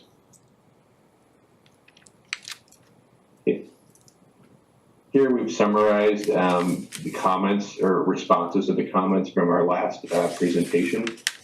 And so Jesse has also briefly addressed these. and we can go into detail further. You'll see here that in our parking management and traffic flow considerations, the ADA space or the accessible retail space will be made ADA ready, but won't necessarily need to be signed unless it is required to by code. With regards to the customer parking, we will be able to provide one additional retail customer's parking space in addition to the retail manager and an accessible space. So there will be 3 spaces that would be dedicated to retail. We're only required to provide 15 spaces for the 12 units that we have, the 12 residential buildings, or 12 residential units. We provided 17 residential spaces. So we will also be able to provide 2 additional residential visitor spaces in addition to the 15 spaces that we're already providing the residents. So that total of 20 units is significantly above the requirements, but we think it's all to the better of the traffic patterns for the site as well as the utilization of the retail. With regards to the eastern wall, Jesse has already addressed that design change, and we found that it was simply more straightforward in terms of the dialogue that we're having with the butter to allow the building to be set back 15 feet entirely and remove any structure that would be between the building and the lot line. With regards to the drainage calculations, we provided updated civil engineering drainage calculations, updated June 10th, so that should have been received by the town, and that incorporates the new open garage design. With regards to Nick's comment, I believe it may have been a general comment last time about reducing the width of the drive aisle. We believe that it is possible to reduce it down to as much as little as 20 feet and still maintain some of the movement requirements that the U.S. Department of Transportation recommends. However, with this design that we have now, we're still maintaining a 24-foot drive aisle for the majority of the garage, even though it is one way. So it'll have a spacious garage. Then with regards to the construction staging, we'll allow for the GC to jump in if he has more comments on that, but we provided an annotated summary later on in this presentation. So that brings us to the construction management plan, and we can walk through the plan itself, and I'll need to zoom in because it looks like that's not 100% clear there. We'll start at the top left corner of the site. It's a little bit better there. So we're starting here. This is where I've got my cursor here. This is the northeast corner of the building next to the Rise 475 property. And note number 1 that we have here is that at this point the sidewalk will be closed and we'll be posting pedestrian crossing signs. And just to back up because I may be getting ahead of myself, this is for during phasing up construction itself on this building. With crossing signs placed at Green Street back to the north of the Rise building to alert pedestrians to cross there so that they're not having to double back. If we move down to note 2, we come to the driveway for the construction part of the site where the sidewalk will be closed, construction access with a gate at the garage entry location, and going straight on to note number 3, deliveries will be scheduled arranged with town officials, and as needed we'll be arranging for police details to the extent large deliveries and arrival of the crane on site that's required to avoid disruption of traffic or minimize disruption of traffic, I should say. Moving down to the bottom of the site here, note number 4, the retail space while the building is being built will be used for storage of materials as well as the construction management office. Moving down to note number 5, which comes to the corner of Main Street in Washington, this sidewalk will also be closed to pedestrians with crossing signs as noted visible at all crosswalk locations. From there, I'll zoom back out because we're going to snake back up to the top of the site, to the building again, to note number 6. With parking spots 1 through 5, which are these here, these are going to be for material vehicle deliveries. Moving up to the corner here, zoom out a bit. Building corners will be used for material storage. Parking spots 6 through 20 will be used for parking, and that's here. We'll be limiting the amount of parking each trade will have available to them, and we'll be requiring the tradesmen to be carpooling to the site to ensure that these are adequate. The parking spots 6 through 13 will be used for the crane and material lift area. That's in this area here. And then when we move down to our final note 10, the Washington Street sidewalk will have scaffolding for pedestrians as well as lighting to ensure safe passage to the crosswalk here so they can get across Washington Street. So I'll zoom back out and we can continue with the slideshow. This brings us to the shadow study animation. I'm gonna have to switch my screen here because this is an animation, so I'm gonna go to Google here. Jeff, do you want to say anything before I press play on this? No, let it speak for itself. I think it's pretty much as we expected that, there's light thrown laterally at the beginning and end of day.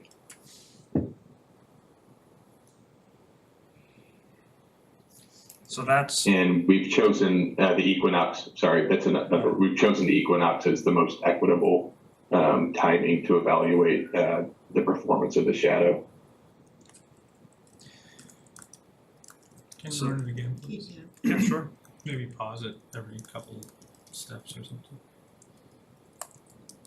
Okay, so looks like we have, this is 10 in the morning, 11, noon.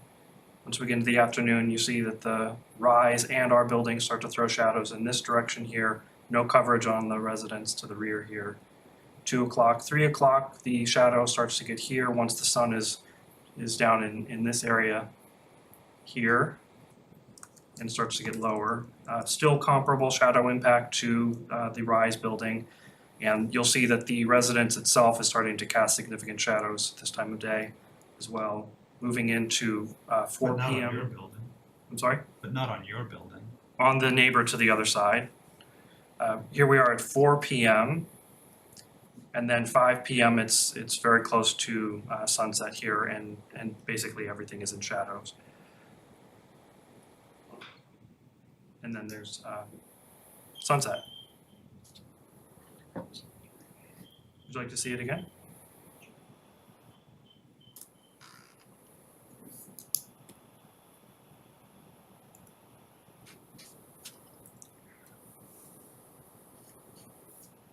Yes, please run it again. Yes, okay, certainly. And you're saying this is at what time? Which equinox? So the note here is 3:21, so this is the spring equinox. And the reason why we do that is basically the heaviest shadow impact is going to be on your winter solstice, December 21. Your spring and your autumn equinoxes are going to be basically the middle point of where the sun is. Summer solstice is when the shadow impact is going to be the least. We opted with the spring just to really have the center point. This is the absolute center of the shadow impact. So as we move towards the summer, the shadow impact is going to be lessened. As we move towards the winter, you're going to have much shorter days. The angle of the sun is much lower, and for most parts of the day, all buildings in this area will be in shadow, just due to the angle of the sun.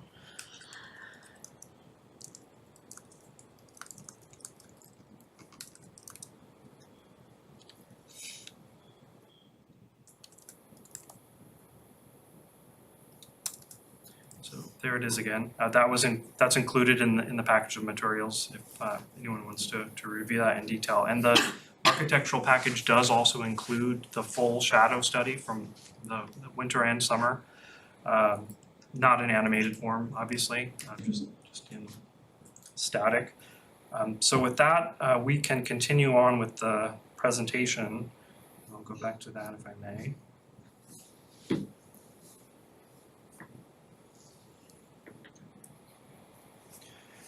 Okay, Jeff, do you want to continue on, please? Sure.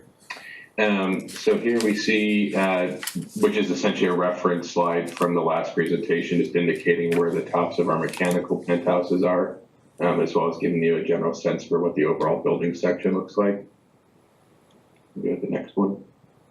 And here we're showing how the lot line design has evolved over the last 3 presentations. On the left-hand side of this slide, we see where we were at presentation 2 with the fully enclosed garage. The presentation 3 shows the shaped roof line that was lowering the wall at the abutter. And in presentation 4, we now see an even lower lot line fence, and then the building itself is set back 15 feet from the lot line. Okay. Here we have an axonometric so you can get a better view of how the building has stayed the same largely, with the exception of the rear lot or the abutting lot line garage now being open. We've also made a very subtle change to the front of the building where we've extended the entrance of the garage so that it's a little bit closer to the street and helps to buffer the seating for the retail a little bit better from the garage. Also allows us to extend the length of our loading area by 6 feet. The next one. And here we're going to see a progression of what the building now looks like from Washington Street. So that was existing. This was presentation 2. Next one. Next slide, please. Yep. This is presentation 3, and now it's presentation 4. So in many ways, the cedar fence almost incorporates or extends the residential design language into our property. So it feels as though it's a part of the residential neighborhood now. Okay, the next one. And here we see the comparison of our building drawn with the Rise building next door to it. And as Jesse mentioned, we're having a similar treatment to the Rise with the open parking. Okay, next one. This is simply an updated site plan, reminding everyone that our egress traffic, or exiting traffic onto Washington Street will be queuing inside of the garage. And we have done as much as possible to also alleviate the sight lines leaving the Johnson's property. So we've used set back our building at their property as well. Next one.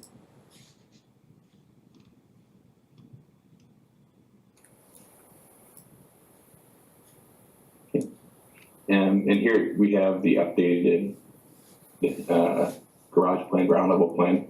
We've been able to retain the retail, which is great, and improve the loading. So our loading bay is now 17 feet deep and 8 feet wide. It'll also have a striped area for for accessible entrance that could extend that loading bay another 5 feet. If the accessible space is not being used. We've also looked at how this garage will be able to allow for different sized vehicles inside of it. And our floor height right now on the first floor is 13 feet 6 inches. And we believe that we can get an 11-foot clear drive aisle, which will allow for a 9'9", 20-foot long box truck, which would be the typical moving truck size that would be used for this type of a building, as well as a 9'6" delivery truck would fit into this garage and be able to pull through, which would cover the Amazon vehicles. And then, of course, we can also accommodate ambulances as well as accessible vans with that clearance. And as Jesse mentioned, we've also increased the number of parking spaces.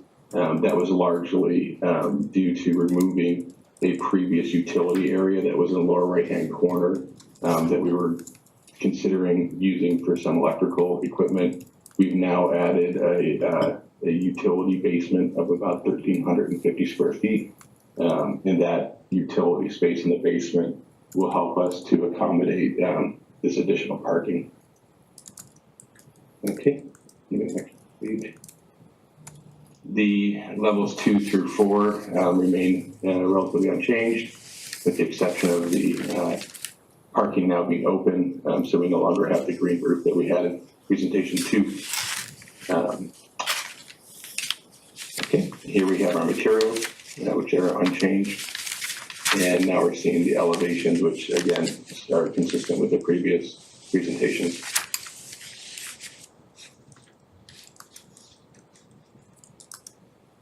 And here we have some before and after. The sidewalk view. This is the view on Main Street. That's it. So those are the major, thank you, Jeff. Those are the major changes that we've made. As I mentioned earlier, we also did provide memos responding to the town engineer's comments. Primarily, that letter consisted of requests for conditions on the project. We're in agreement with all of those, and we provided some additional responses to him on technical points with respect to drainage pipe system. He had a question about what the function of that was. And also he requested some sewer flow calculations, which were provided in the response memorandum. The second memorandum that I mentioned was filed by our traffic engineer, which responded to some comments that we received through Julie Mercier that I understand were conveyed to her by yourselves with respect to the access and the arrangement of the garage, and particularly how it would function with traffic being what it is in this area. I think we all understand what that situation is. The memorandum that was filed by TEC, and I don't believe he's on the meeting tonight, and I apologize for that. I wish he had been here tonight so he could summarize his remarks in greater detail than I perhaps can. But what he basically did was he outlined a number of traffic improvement and infrastructure upgrades that have been recommended to the town of Reading by Green International. And that was done as part of a corridor study associated with the Eaton Lakeview 40B project nearby. The recommendations of Green International did include some recommendations for this particular intersection, and that included institution of what's sometimes called a road diet, which basically what that means is changing the orientation of the road and how it's used to provide more optimal alternative access to the roads for bicycles, pedestrians, and also potentially providing a dedicated left turn lane in this section of Main Street. That is something that the state has instituted in other sections of Route 28, which is under state control. North of this site, which is a state-controlled section, that has been, if you've driven up there, you may have seen it's been changed from a 4-lane to 2 lanes with a dedicated left turn lane in the center of that. So those were recommended by Green International. That's an organization that is advising the town. We have no connection with them. That was just a recommendation that they made with respect to how to accommodate long-term traffic upgrades in this area of Reading. And that's summarized in TEC's memo. With respect to this site itself, TEC goes through and discusses the traffic generation study that they prepared. And basically what that is doing is it's assessing based on traffic patterns that are existing and where TEC anticipates residents of this project will be coming and going from. The most problematic turning movements, I think we all understand what those are, would be the left turn in coming south on Main Street and the left turn coming out on Washington to go up towards the Walkersbrook Parkway area. The traffic study, it's summarized in TEC's most recent memo, but the traffic study discusses that those are the two of the least executed turning movements from this site. Most of the traffic by far comes to and from Route 128 and 95 to the south. So we're anticipating that most traffic will be coming to the site from the south and turning right into the site on Main Street, and similarly exiting the site from Washington Street, taking a right to go back down to Route 128. So the most problematic turning movements for this site, they simply won't be happening very frequently. In addition to that, just really want to reiterate, and I know that you mentioned this during the previous presentation, Mr. Weston, that you're anticipating what the traffic engineers will say for projects like this, that there'll be a minimal impact and they'll give you a count of how many vehicles are coming out or coming into the site. For this project, given only 12 units, it's literally 3 vehicles exiting during the peak hours. So, you know, we certainly understand that it's an existing problem. It will be happening 3 times in an hour. And we can sit here and say now is 1, let's sit here for another 20 minutes. That's the next time one of those vehicle movements would occur. It's very, very rare. So it's not a non-existent problem. We certainly understand it. We've done our best to try to address it through the layout of the garage and making it one way in, one way out. We have also proposed the do not block the box markings. That is, of course, subject to town approval. We are certainly willing to accept a condition requiring us to seek that approval. That our traffic engineer does not believe that's necessary given the minimal use of the site, but we're certainly willing to pursue it if that would satisfy the members' concern about this. Other points that were noted by TEC in their memo had to do with the garage loading arrangement, and that was something that Jeff already went through in his comments. Most loading vehicles can be accommodated in the garage itself. I did have an opportunity to consult the board's decision regarding the RISE 475 project, and a condition that was imposed there, and we would be willing to accept a condition here, required that building ownership to seek approval from the town to set aside additional street parking spaces or loading areas, and that would be in the area to the north of the project, which would be in front of the RISE building. There's room, if you look at the street view there, there's room for probably 3-4 additional spaces without having to relocate a fire hydrant. It would require removing a street tree, but it's a street tree that appears, based on street view, to have been planted when the RISE building was built. So it's not a significant tree, and it's something that could certainly be replaced if that was something that the board felt was appropriate to bring additional parking for this project and for the commercial space in particular. I believe that covers the salient points of TEC's memo, and then that would bring me to the conclusion of my remarks. So that summarizes the changes. We certainly willing to entertain questions if the board members have any. We appreciate your time. Can you clarify your final point that there's potential for additional on-street parking? Or was that talking about a loading zone? So what I can do, why don't I pull up, if I can pull up the property itself. And I'll show you the street view here, what I'm referring to.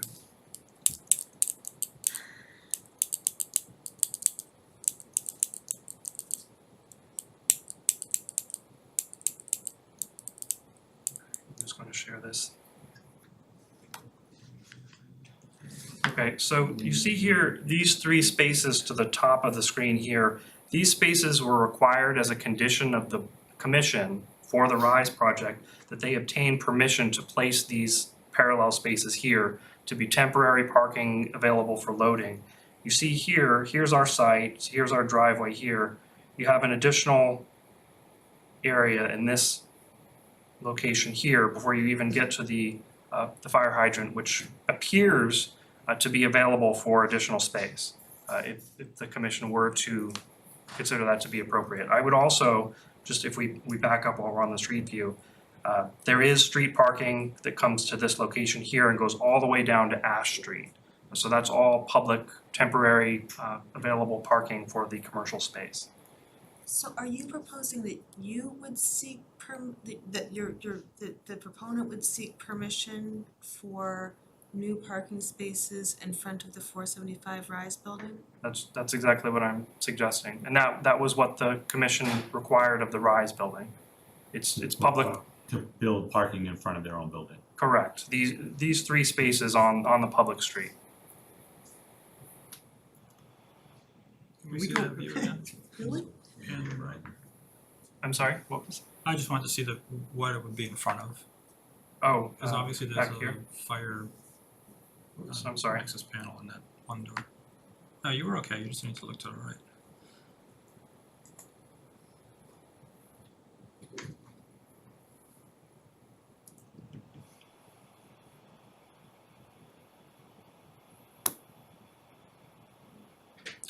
But your garage entrance is not right against their building. That's right, it's separated.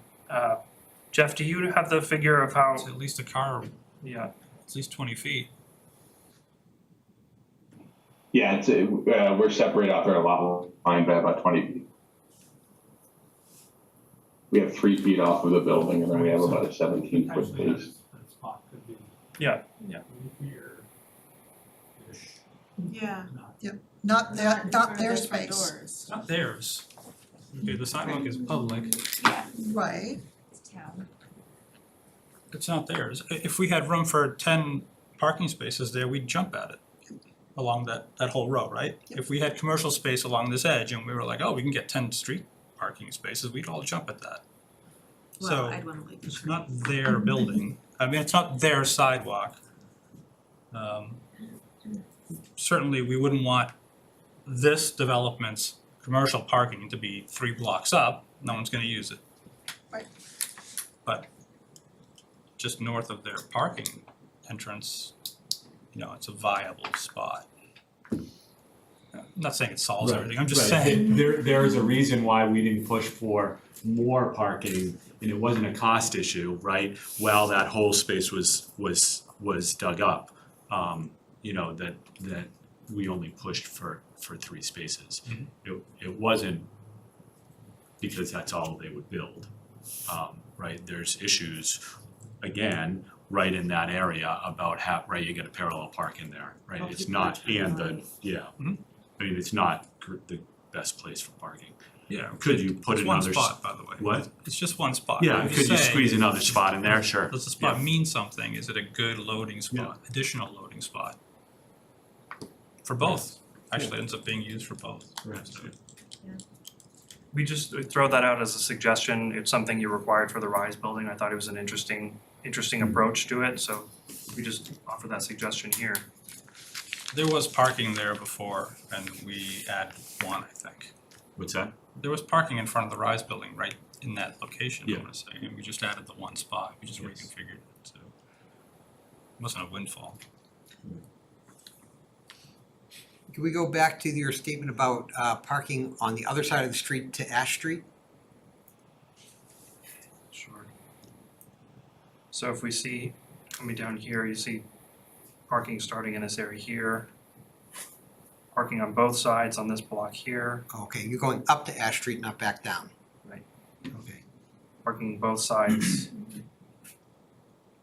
I thought you were heading south towards Ash Street. and No. the parking ends, and I'm going, there is no additional parking. No, up in this direction here, towards town center. There's a small 4-space spot, kitty corner to the Yes. project site. My understanding is that those spaces are usually taken up, so we would expect more people to be parking on the street here. We're moving away from Washington Street too. You know, that intersection is gonna impede the speed at which people can pull in and out of the parking spaces that are on the other side of the road. And then, you know, the curb cut for Duncan and the roast beef Jimbo's. place, right? It's the entire last length. Yeah. Yep. And actually, that's a turning, well, there's a lane there.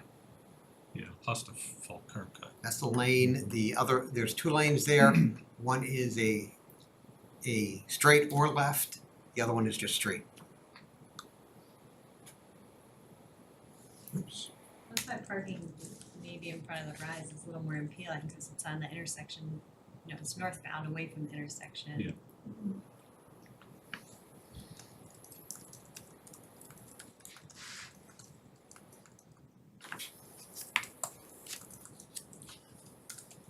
Questions and comments from the board? I'll start since we're talking about traffic. I guess it's disappointing that your traffic engineer isn't here. I have a ton of questions on that memo, which didn't really provide any new information, which is disappointing. You know, like, right, let's take a look at what he said. He said, or she said, I didn't look. They said, you should do what the town should make improvements to their own streets. And that will solve your development problems. Furthermore, we already know that the big recommendation there, the road diet, we did implement the road diet. There is a reason why the road diet isn't implemented between the grade crossing and the Washington Street intersection, because it cannot be done, right? It ends at the grade crossing for a reason. So that, I don't know when the report was done, Julie, maybe you do, but I know that will never, right? That's not an implementable recommendation, even if it was done recently. Some of the other recommendations in there were like put reflective tape on the back of the signage. Great recommendations, mind you, had nothing to do with the issues that you're related to your development. I guess really, and I had this question back when the original traffic study was written. I didn't ask it because there were so many other questions, issues for you all to address that it seemed sort of irrelevant at the time. But I do question, they didn't provide any documentation on the directionality of their findings. To me, it doesn't quite ring true of the 15% from the coming from the east. And so if he's hanging his hat or her hat, I'm sorry. It's a he. Thank you. Sam. It can go either way though. Yeah. You say They, right? I'm sorry. It takes a while to get used to that. He or they is fine. Yes. Like having the documentation on why 15%, where did that come from? What's the backup for that? What's it, like that's a big number, right? I mean, that's an important number. And in their original traffic study, it was just given to us. No backup. So I guess what I'd, right, the offer, right, and I can go through, I think I have concerns about sort of every item on there. But I think in the end, having a peer review consultant look at that, because from my perspective, right, the two, and I think we've said this as the board, right, the two biggest issues, that didn't seem to be working well were, how the building, interacted with the neighbors, and then the traffic and circulation issues on site. So, you address one, and I'll leave others to comment on that. But on the traffic side, I do think, having that peer review would be helpful to solve that, because I've still some questions on that circulation and those turning movements. I guess the other thing I also question is, right, you said that there's a 13.6 clearance, but in your documents you say 13.6 platform with an 11.6 clearance.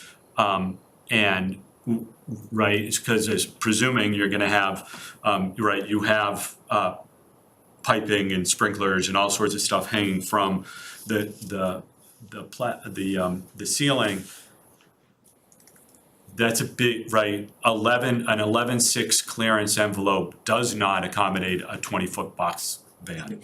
And I don't know about an ambulance, it might, but to me, that's the thing that you need to accommodate, is that, 20-foot box van, because that's what, if it is a retail use, that's what they can say it's gonna be, vans all they want, but we know that, the deliveries come in those box vans. So having that clearance, because if not, right, then I think, some of the issues I know Nick brought up last time about, do they pull in or do they not, do the vans pull into the garage or not, right? Then you need to look at, what do they do when they don't pull in? Where do they go? do you have to have a space like you said right there? I mean, they have to go somewhere if they're not pulling in, right? And that's, to me, that's the issue with this whole site is that if you're not pulling in, you have nowhere to go.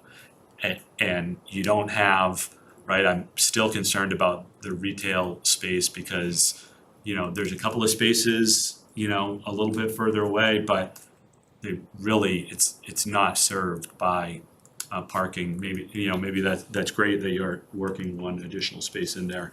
But I think, right, there's a couple of things still circulating around Yeah. because of the on-site circulation.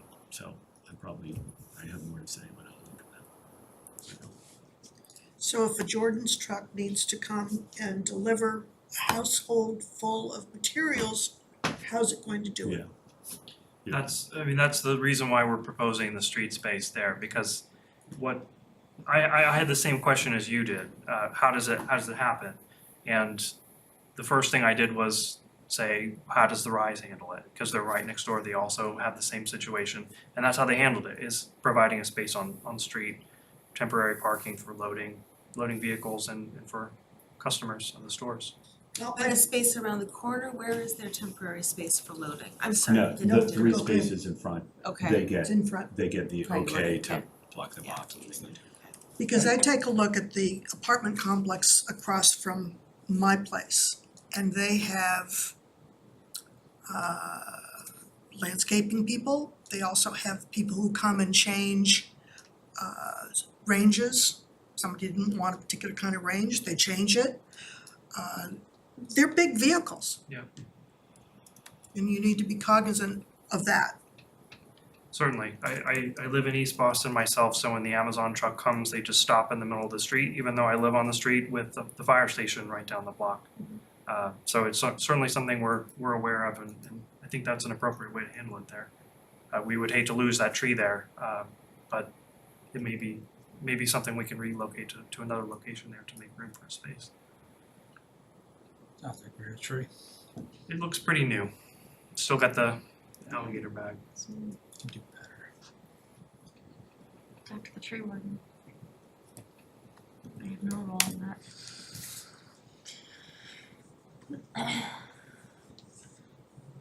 Shared parking with Rise, go into the Rise entrance and go up the wall. It's too late for that. Why? Is it? I think it's too late. Get the right lawyer. Anybody know any good ones? I certainly don't. Too many comebacks for that. You know, when you look at the plan though, where the loading spot is shown in the garage, if there were a van there, it would block 3 spaces from being able to move while that van was there. And I know that they're the retail manager or the tenant manager and some unreserved space, but I guess I don't know how long the loading vehicle would be there. That then might cause an issue if the manager's coming in when the loading vehicle's there. They can't park, right? So you'll be able to see that we've located a loading zone in front of what is effectively the trash collection area. And so we've made sure that we have 20-foot clear behind the 3 spaces that you've mentioned, Nick, as well as we've provided a 4-foot walkable striped area. So you have 24 feet total behind those 3 spaces now. And again, the loading area, you would have an 8-foot by 22-foot space available. Right. Yeah, I don't see. And you would always have a 17-foot by 8-foot loading space. See, but some of the green lines seem to intersect with that. Are you saying that they all do actually, right? Yeah, I don't know if those turning movements are the most accurate, but I do know that you can get into the space as well as back out of the space with the movement clearances that are recommended by the U.S. Department of Transportation. If you can get in those? I think the idea for spot number 20 there is that rather than turning to the left there, you would back straight out and go as close to the wall as you had to, and then turn to go out. So, But we don't go out this way. no, turn to the right to go out that way. To the right. But And since And if it's you one need way only, there's not an issue of oncoming traffic coming through. And all three of those spaces, it'd be possible to back into them as well. You drove just past them.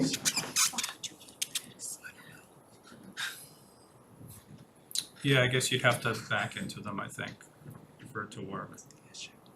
Then you can do it. While the loading van is there. Now, you would just pull past the space and then back in. And then you'd have a van there sometimes. Most of the time not. Well, so here's a situation, so the van is there, and yeah, it's only there sometimes, but somebody's trying to pull in and they're trying to get to the retail access, you can't hang out on the street and wait for there to be space there. You wouldn't need to. You can pull into the garage, pull past the space, and then back into your space. And then you can exit, all avoiding the loading zone.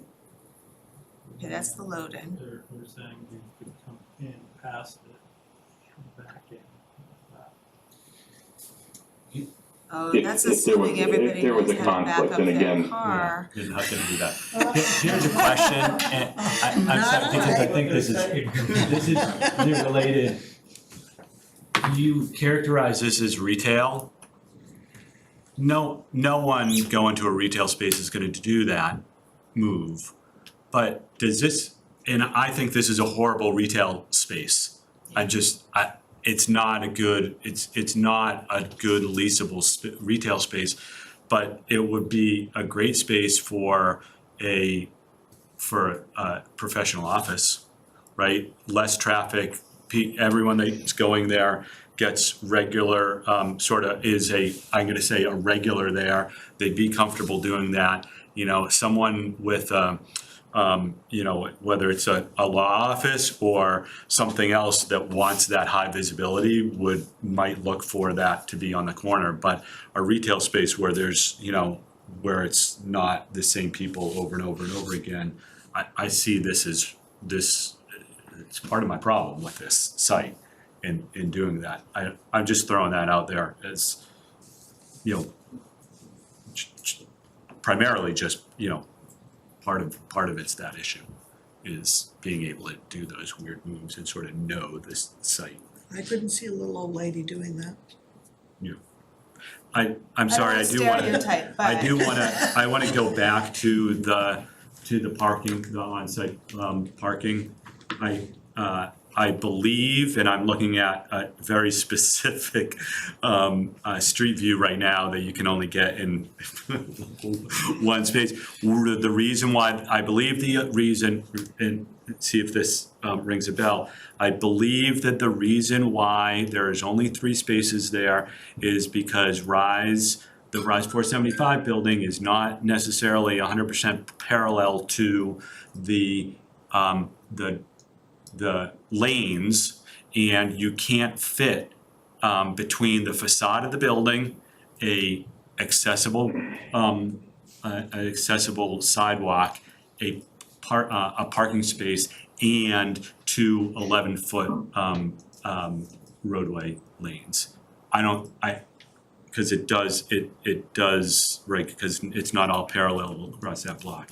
I think that's why there is only 3 spaces there and not more, because it just narrows down, so. No, we certainly had to stop it well before the corner to make the turn. Remember, we had vehicle access and sightline issues, so the first space was set. And then the rest was what? We didn't want to start knocking down trees and streetlights? No, it's too it narrows down. It's too narrow? Yeah. Yeah, it looks like it flares. The bump out, the in front of the first space, the bump out is 6 feet. But by the time you get down in front of the entrance, it's all of what, 3 feet? The bricked area. And I don't know, I'm just throwing it out there, right? You can get out there, take a look at the old plans, the as-built would tell you, but I don't think there's enough space there.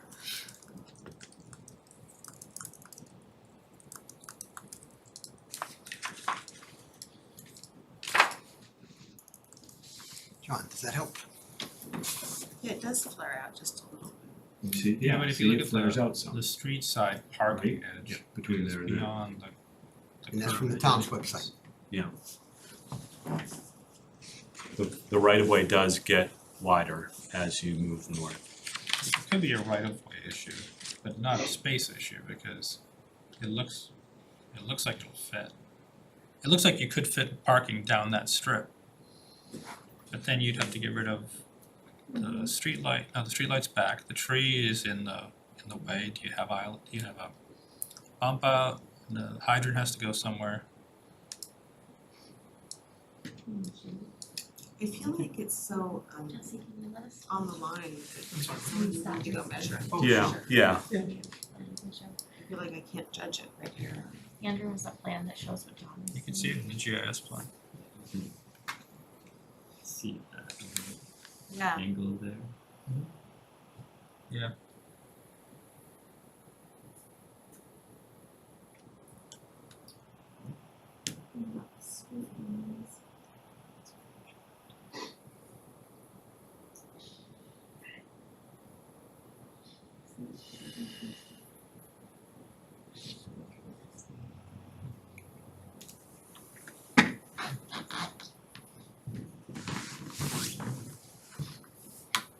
Thanks, it's kind of No, it's helpful. Johnny is crazy.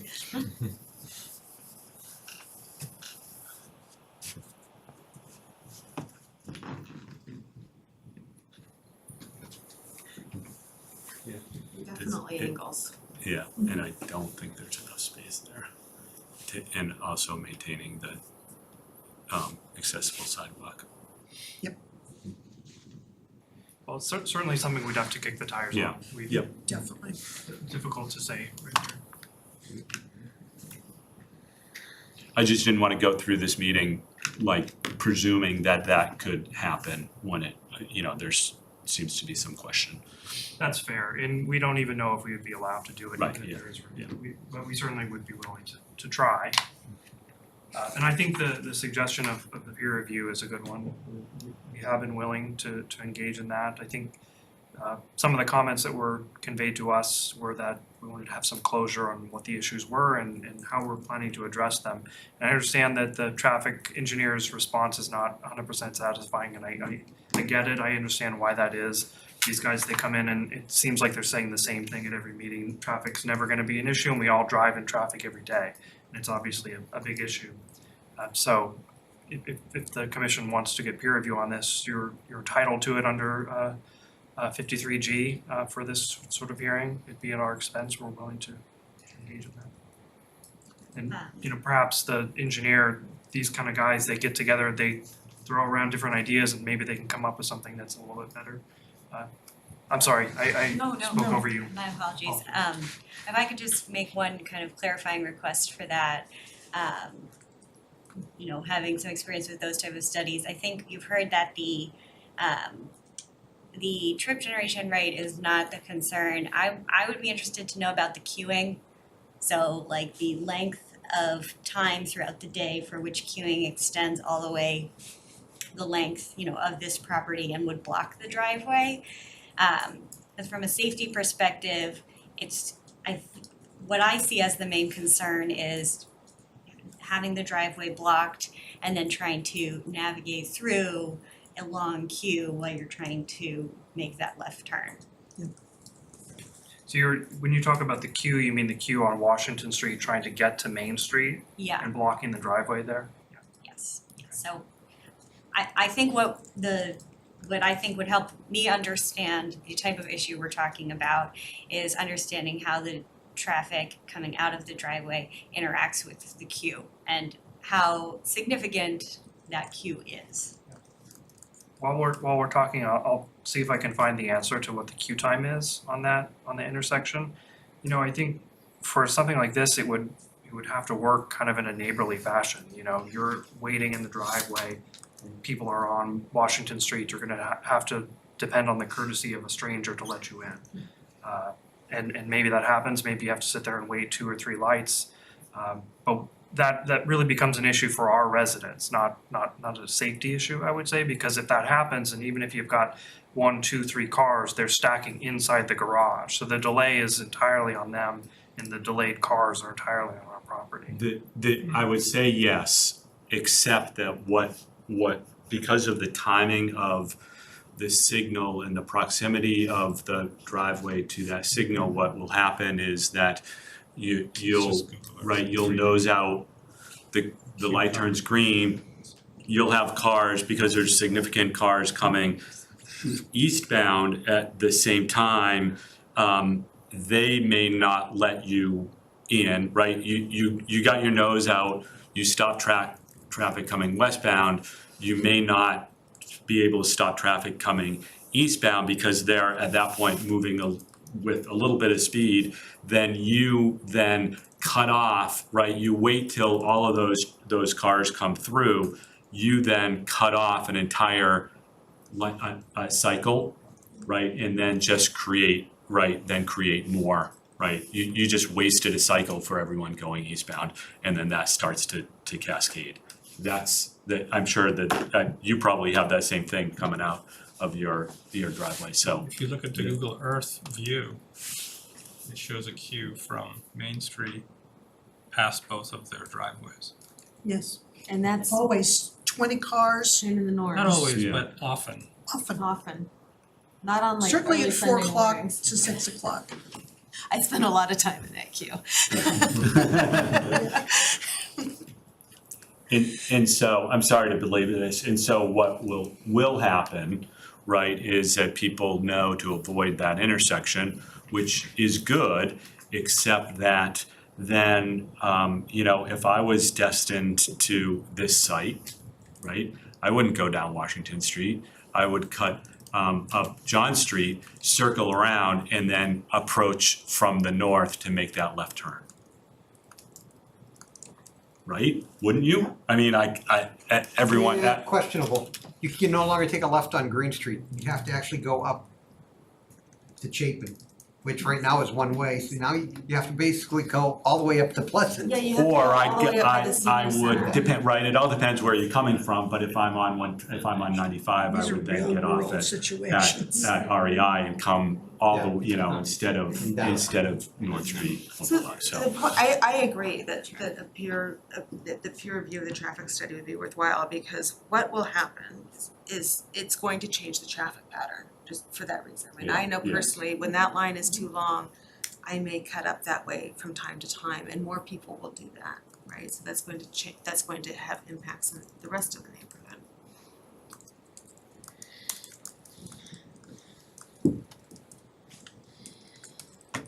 Do we wanna hear from the abutter? Yes. Oh, yes, Mr. Johnson, we can open it up to abutters, please. You've heard all of our comments. And I can attest to that sidewalk, that curb not being parallel with the Rise building. I walk it every day. I don't know if there's enough space, but there's a lot less space down at the bottom than there is at the top. Thank you for your time.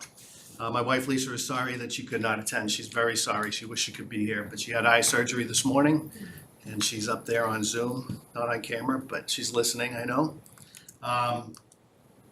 Most of what I'm about to say has been brought up before, but there's some added context, so I thank you for your attention. This won't take too long. I'm gonna go category by category. As far as the design guidelines, we feel this project does not fully comply with sections 6.2 and 6.4 of the DSGD design guidelines, specifically pertaining to unduly encroaching upon a 2-family residential use, protecting from unwanted traffic and visual intrusion, and negative impacts to the pace and scale of the environment.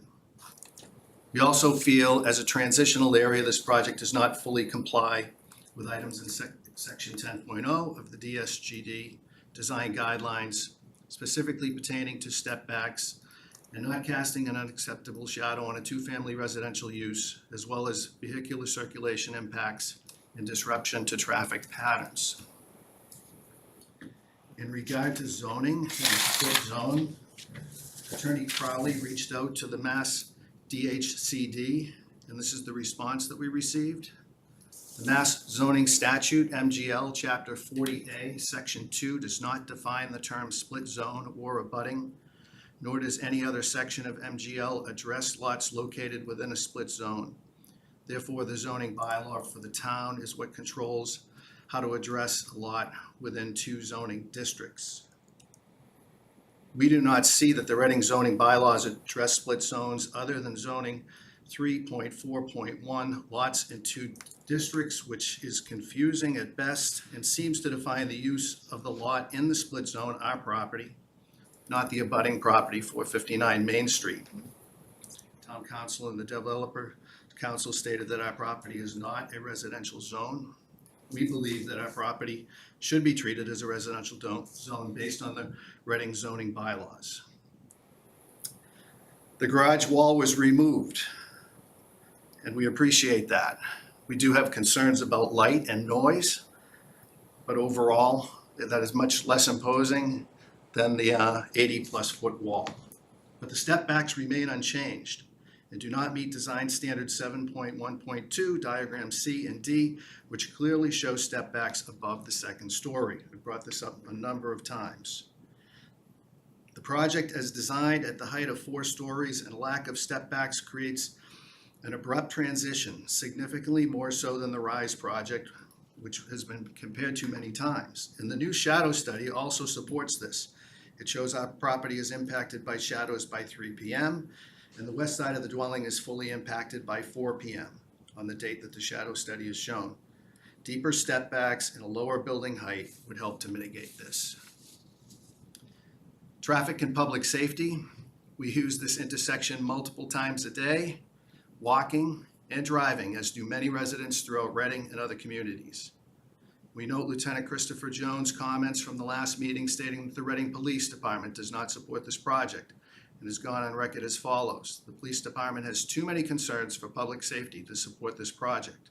The police department feels the project will have too great a negative impact on the area due to our traffic and parking concerns.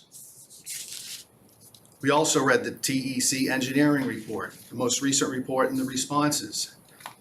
And it's obvious that everybody's in agreement that there are traffic issues around this site. As Mr. Weston said, we also noticed that the recommendation was for the town to take action based on some previous studies, and it included additional recommendations from TEC. Doesn't this emphasize that the residential project of this size is not suitable at this location in its current condition? In the construction management plan, refer to truck access and deliveries and material staging. It notes temporary disruption of public streets. Temporary could be defined as an hour, a day, a month, maybe more, and occasional staging or work outside the indicated fencing areas, which would be outside being Main Street, Washington Street, and the adjacent sidewalks. The detail in the plan only notes that it'll be coordinated with the Reading Police Department and the Department of Public Works. Based on other developments in town, we believe large construction vehicles will be on the site on a regular basis for 16 months or more. A police officer directing traffic will help with safety, but it will not prevent the major backups on Main and Washington Street and the intersection when the lane on one of these streets is closed for such equipment. In conclusion, we feel the transition of this project as designed to our residential property is abrupt and encroaching. We also feel because of the location of this lot, it is not possible to adequately mitigate significant project impacts pertaining to traffic, parking, construction management. Thank you very much for your time. Thank you. Do we have any other responses, waved hands? Before. Yes. I thank you, because I did want to mention that as well. The construction management plan, it doesn't include much of what I thought that we were asking for. Right, I think during the construction phase, it outlines a process that it would undertake to go to the town to get approval, but I think that what, if I remember Nick expressed, I don't wanna put the words in your mouth, but I think that you had talked about, right, that it seemed evident that the need was gonna be for, cranes to, to lift significant sections here. What it doesn't address is how often, the only way I see that happening is taking up a lane of Route 28. And so if that's it, and it says that it's gonna be a 12-month long process for the main construction part, taking up a section of Route 28 for, significant months, right, then, right, we really need to understand that better. And I don't feel like if either the construction management plan has to say, we're not doing that, or we need to know that, and then I think, right, like, what are all the life safety, and traffic things surrounding that? I mean, I know that a lot of developments in town took sidewalks, took up parking, but I'm not sure any of them really required, the Gould Street, right, they required use of a street, but they're not as quite the same volume, and it still allowed sort of the volume needed to go through there. Route 28 is a different story here, so I think we need a little bit more on that. Yeah, I think the construction plan looked like it was really only for once the main structure was started to be constructed, right? Because you can't park on the site while you're building that first floor. Yeah. That was my question, yeah. Right. And then, I'm not sure, can you occupy that space before the sprinkler systems are in as a construction space? I don't know the answer to that. Jeff, do you know the answer to that? Do you have to have a 24-hour fire watch or something under that? Yeah, I believe they can accommodate parking on site as long as it's outlined and addressed in the NFPA 241 plan, which is submitted to the fire department before construction. And there may be elements within that plan that the fire department wants to see more protection provided for it. But again, I'd have to rely on the general contractor to advise on that. Yeah, but still, you can't park on the site until you've built some part of the site. You'd have to do site work, you'd have to do, and then you're right, you couldn't park there if there was steel going up at the podium. If it was a concrete podium, it would also have limitations. So you're right, there would be moments when there would be limited parking on the site. And then I'm just wondering if you can actually swing that boom. I think what you did was you benefited yourself by not putting the roof over the garage, because that lets you stage a crane there. But I don't know if you can swing that boom once you start building the floors. You can't like turn it into the walls, or you don't really have a radius to turn it anymore. I don't think. I'm thinking it's more like a lull that they're going to be using. I don't know if they're going to have necessarily a full crane. Because you'd have to reach over to the streets, the 28 side, otherwise you have to be on the 28 side. So yeah, it might just be a smaller vehicle for temporary staging. But then, Well, when I think about how 24 Gold Street was built, which is a zero lot line project as well. Granted, there was some of the street that was taken, and the sidewalk had its staging set up, et cetera. But the majority of that work was actually done from the courtyard, and they lifted hundreds of panels up through that courtyard using smaller lulls and other types of lifts, rather than a crane. The crane was really only there for the 2 weeks that the steel was being erected. 3 weeks, actually. It was a week of setup. But afterwards, when sheetrock came in, there was another crane. And when windows were brought in, there was another crane on Gold Street. They were, maybe the terminology is not right. A crane, in my mind, is like a tower crane. that has This a was smaller, but separate it's kind of still- setup and staging. Yep. Whereas a lull is like a vehicle that has, it can look like a crane, it has a long boom arm on it. Mhm. But that was what they were lifting most of the material in, and that's the type of equipment that can be brought in into a smaller, tighter type of site. But, right, if you're using that as a Still- comparison, they took up a lane of traffic, Yes. and, right, On a and I one-lane think- street. Yeah, on a one-lane street, Yep. it works because that road doesn't have much volume and it could accommodate it, right? 28 you can't take up a lane of traffic on 28, right? Well, yeah, let me also just be clear again, almost all of that work was done from the courtyard, which was inside the site.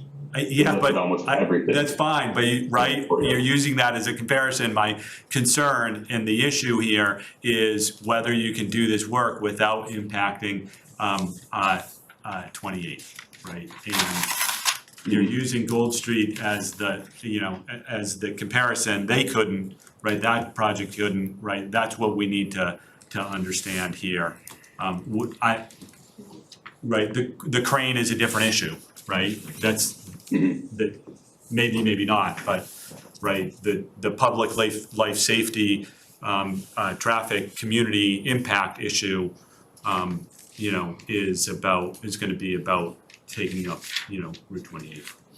Or Washington Street. If I could also make a point of comparison with Gold Street, the reason why Gold Street had the staging in front of it largely was because that entire facade is masonry.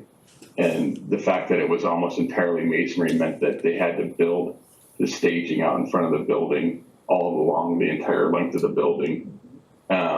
With 459 Main Street, we have a component of it that's masonry. The majority of it's actually siding, so it has a different technology that's being used for the facade. And that should limit dramatically the amount of masonry staging that are required for the project. That's great. So let's get that in the plan on what significantly limited means, right? Mm-hmm. Yeah, no problem. And when that happens, how does that get accommodated? Right, because I think we're gonna probably have a limited appetite for, sort of much disruption at all on 28. Nor would, I think that's all town owned, but, there's, right, it's not far from MassDOT owned and controlled as well, so. Absolutely, and I'm learning so much right here, but it's like, a big chunk of the masonry is right on the intersection of Washington and Main, and I think it would be helpful to have a very precise idea, as reasonable as is possible, of how long, how that impacts that whole intersection then.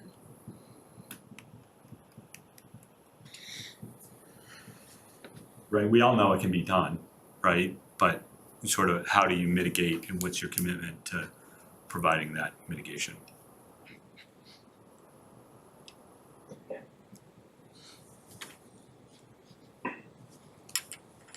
Any raised hands, children? Andrew? Not seeing any at this time. I do have a request. Yes. You look like you were reading off of a letter that cited a number of our design guidelines. Would you be willing to email that so that we can have, the precise references? Thank you. Send it to Julie and she'll get it to us. Thank you.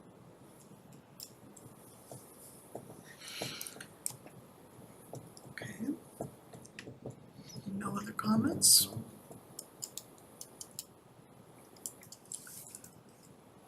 Okay. What do we do? We request. I have a slot on your July 11th agenda at 8:45 p.m. So is there an interest in continuing until then? Just so that I understand what the asks are now, the members are looking for more detail on the construction management plan. Yes. Are you considering retaining a peer review consultant for traffic during the hearing process, or would that be a condition of the decision that will be reviewed? I think that needs to be through the hearing process. Yes. I do too, I agree with that.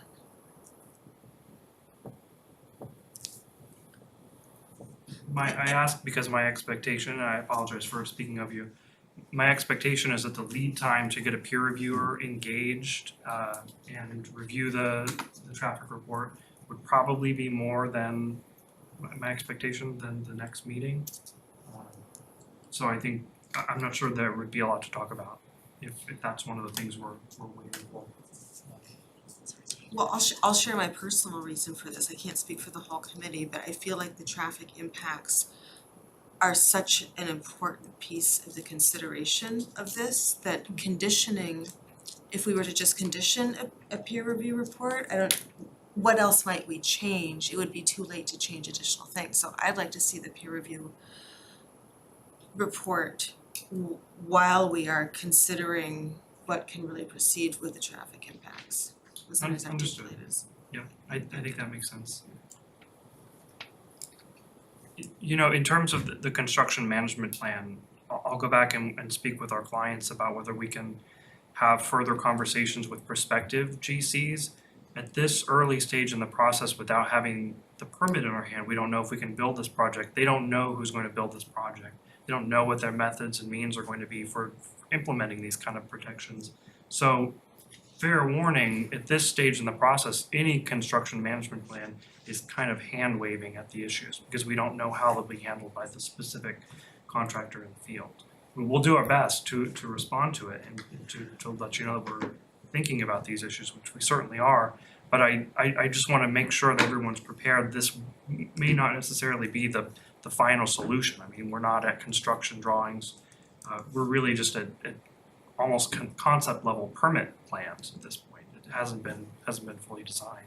So I just say that just as a caveat, because I don't want there to be any disappointment when we come back and it's not a fully realized construction management plan like we would have at the stage of actual construction. And typically in this kind of process, and I know you all know this, there would be a pre-construction meeting with engineering. There would be a construction management plan shared with engineering and police and fire and DPW. In the building department to make sure everyone understands what the issues are when police details are needed, when street closures, and I think we all understand that that's going to be an inevitability. It's going to happen. Hopefully as little as possible, but there'll be a process for it. So to answer your question from a moment ago, yes, I think we are interested in continuance. I feel like we've made some progress. We're doing our best to address your concerns, Mr. Johnson. I understand that you're not satisfied 100%. We're going to keep trying. And if you know, my contact information is on all of our filing materials. Feel free to give me a call if you'd like to discuss further. I feel like we made some progress tonight, so.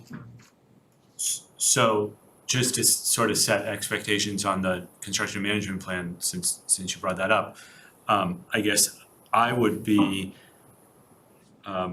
expecting to get a better understanding of the durations of time that are needed for occupying the street and the sidewalk, I guess, but right, that's a little bit easier. You sort of laid out already your mitigation plan for the sidewalk, which is fine, right? Scaffolding, you know, you'll close that off, you're right. So that's easier to mitigate. You know, you could have that for the whole year that way, and that would be fine.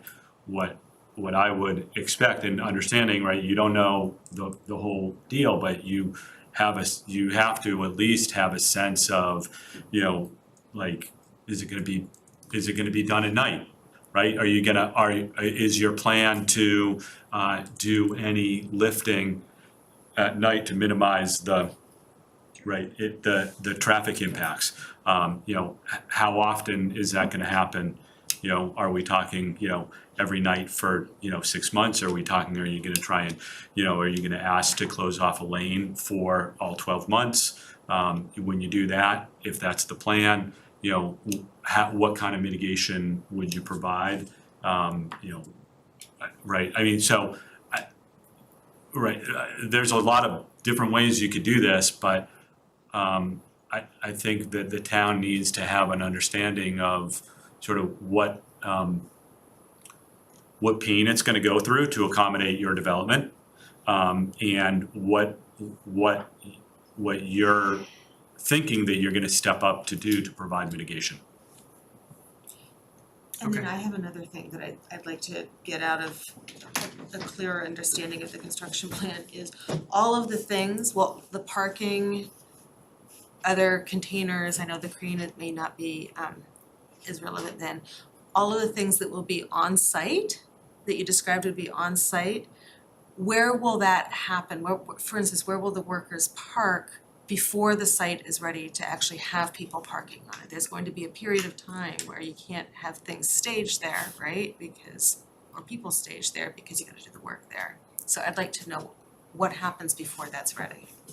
I can tell you, they're gonna come up to Ash Street, which is what they did for Gould. So there's going to be parking that's there. Yeah, I'd like to just know what that expectation is and have that clear. Okay, that's understood. Okay. I've got a question for the board. Is there any other areas that we are concerned about that we would like the applicant to consider when he comes back? I'm thinking specifically the shadow study. Are we looking for improvements on it, or? I'm not sure we could see anything different unless he takes the roof down to 3 levels. I don't think that's going to happen. I'm just checking to make sure that we give the applicant all the information that we want them to come back with. Right. I don't wanna keep bringing them on back and forth, so I'm trying to get as much information out there as possible. Okay, I have one question relative to compact car spaces. Okay. What is it that you have as the space? Does it comply with our requirements? So we're providing 4 compact spaces. We're requesting a waiver for the dimensions. They're proposed to be, those 4 spaces are proposed to be 8 feet by 17 feet. And the requirement under the bylaw is 8.5 by 17. That could be achieved, but it would require eliminating 1 space. Right, for clarification, the difference is the previous plan, I forget which version it was, but had 7.5 foot compact spaces, so they sort of made that modification and created those to 8 foot, which we in other properties understood is that's really functionally is as low as we in Reading should go. I believe there were also 6 compact spaces on the previous version of the plan, so we're also lower in that number as well. You know, in terms of your comment about the shadow study, Mr. DeRosa, and we appreciate the comment, and we want, when we come back, to be as productive as possible, obviously. The shadow from a building is what it is, and part of the reason why the building is what it is we're trying to design it to be consistent with what's next door, and that's also one of the design guidelines that you have. I believe it's 7.2.5, which talks about referencing existing significant facades. And so the facade directly next door to us is obviously the rise. It's about 1 foot taller than this structure. So we feel it's appropriate to continue that building line, as would have happened if the rise, had they purchased this corner lot, and I think we've talked about that before, it would have been fortunate if they had acquired it and developed it all at once. And if that had happened, it would have been developed to the same height as it is now. You know, in terms of the buffering to the Johnson property, we have now provided stepping of 20 feet to the 4th floor, 15 full feet for all the floors below. And when you're talking about the time of day when shadow impacts are going to be visible in the Johnson property, you're dealing with time of day when the shadow is being caused by the sun with an angle that's so low that the rear part of the building is not what's causing the shadow impact, it's the front of the building. So the front of the building on Main Street, that's what's doing the lifting, as it were, of the shadow impact. We feel it's consistent with the rise. We understand that obviously there's a 1-story small automobile business at the property now, so it will be an additional building there that's not currently shadowing the Johnson's property. We understand their concern about that. but at the same time, we feel it's been adequately mitigated by the design of the building, by wrapping the ornamental elements of the building around and the steps as I mentioned. So, so speaking of the building next door, I have something that I'm still very uneasy with, so I need to put it out there. And then I also have one very niggly thing. But the shadow study makes it abundantly clear that the units that are facing south of 475 Rise will always be in the shadow. And if we're continuing the hearing anyhow, I'm wondering, I guess I would ask to see if there's anything that, I don't know if it's some additional setbacks, if there's anything that can be done to let a little bit more light into those units. I feel like that's something we can't ignore, and and at this juncture, I wouldn't wanna let it go by without mentioning it. I think that's problematic. Yeah, you know, that's an interesting issue, and I know those architects very well at Embark. I work with them quite a bit, and they're great architects. If I had to be honest with you, I think that the design that they created for that side of the building was short-sighted. And what you saw earlier on the hearing, just before this one, you know, that's anticipating in some extent the fact that there could be a building directly next door to it, and I think it was just designed, frankly, without taking that into consideration, that this site, it's not going to be an auto shop for forever. It's a very valuable parcel of land and a great location for something like this. So I think there's not a lot that can be done. And the reason why we're proposing no windows on that side of the building is just because acknowledging the reality of projects in a location like this, they come up next to each other, and that's just how it works typically. And we are providing a setback to the building. But you know, there's whether it's 3 feet or 4 feet or 4.5 feet, I don't think that there's a lot that's going to be we're going to be able to do for those residents who now have probably a really nice view, and now they're going to have a building. What they have is light, and they won't have light. Yeah, you know what, I'm gonna have to agree with him. Okay. When you choose to build to the 0 lot line, that's your risk and your reward, right?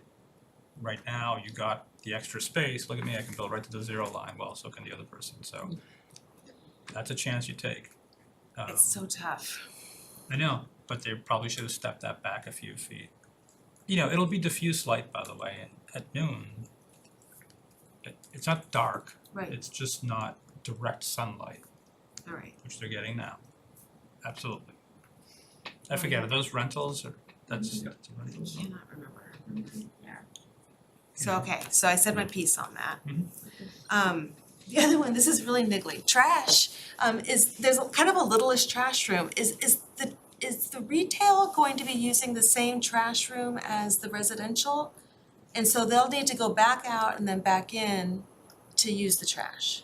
There's no, they need to go basically out to the street, back in through the lobby to use the trash. And I guess I'm wondering if you wanna put a door somewhere so they can have easier access.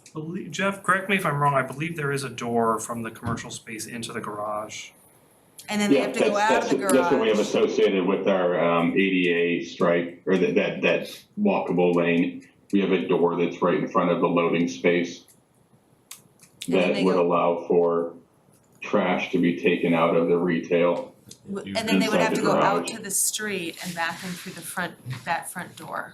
Well, I mean, we could add a Oh, I see what you're a saying. door to the entire trash wall would likely have a roll-up door.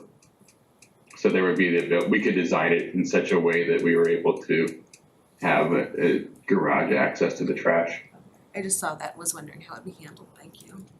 That's Yeah, a good suggestion, yeah. That's good.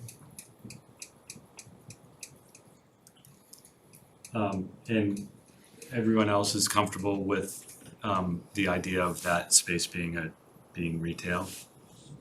I've never thought it would be a great retail space. I think it's awkwardly shaped, and I said my piece on that a while ago. My flaw is bigger than that. What? I spent the weekend, you know, looking at this, trying to figure out what I didn't think was working, and it's the mixed use that's not working. right? Because you're taking you're taking some pretty good space away from the residential by putting in this retail space. And then you're compromising the retail space by all the residential stuff. Whereas if it were one, it might solve half the problems, one function. So, you know, like a two-story commercial building with all this parking underneath, right, that's perfect. And does it work? Does the inverse work, where if it's just this many residential units with this support kind of space down here?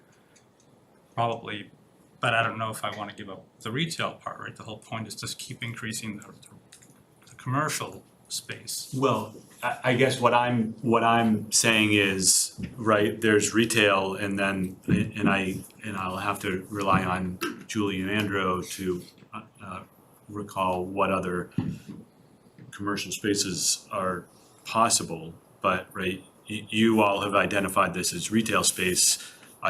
My gut says this is not a very good retail space, and the last thing that we want in town is like a dead retail space right in the center of the thing. And you know, we could, you know, I guess it would make me feel better and maybe even alleviate some of the issues if we sort of gave up on the idea that this was a retail space and that this was some sort of professional office space and required it to be so, right? And then you have a different set of I think you have a different set of parking requirements. You certainly have a different traffic flow. It may influence the traffic analysis. You know, typically we push for retail on the, you know, right on the first floor, but we also push for commercial in general. Right? Yeah, I guess. So I guess that's really where I was going, is not getting rid of the retail. It was like, is that the right space? And maybe, I don't know, help me out if there's other things that we. There are a few, office, institutional, which I'll look at the definition, might be similar. Consumer services is an allowed use as well. Some of them do have parking requirements, so if the parking remained in addition to what is required for residential, that helps meet that requirement. But let me look at those definitions. Sure, it's commercial. 1450. I'm just saying, I wonder. It's two, I wonder if this were a two-story commercial building, entirely commercial, professional services. Oh, yeah. You know, there are medical offices that are probably right around the square footage. That kind of service. Without speaking for the applicant, I'm certain that the return on investment in time is much different than having residential than commercial. And here's a thought, what if all the commercial was gone, period, it was just residential? Well, that's what I was saying. I'm thinking that trying to jam both pieces in here is adding difficulty. As I said before, they made all the parts fit, but I don't know if we solved the problem. And I think that they're each impacting each other. It might work better if it were just one or the other. Yeah. The reason to have the commercial component, of course, is because you get a greater height. So I believe it's 33 if it's all residential and 45 if you have commercial. So just speaking out loud. In our guidelines? Yeah. In the bylaw, yeah. Bylaw? Yeah. So just speaking out loud here, I don't know if it went all residential, if we could waive the height requirement and perhaps get a better result with maybe better setbacks and so forth, without as much problems with the loading zones and so forth. Not that I'm making any suggestions or promises, I'm just If this were all residential, that space could go to better use for some support and maybe even additional parking, right?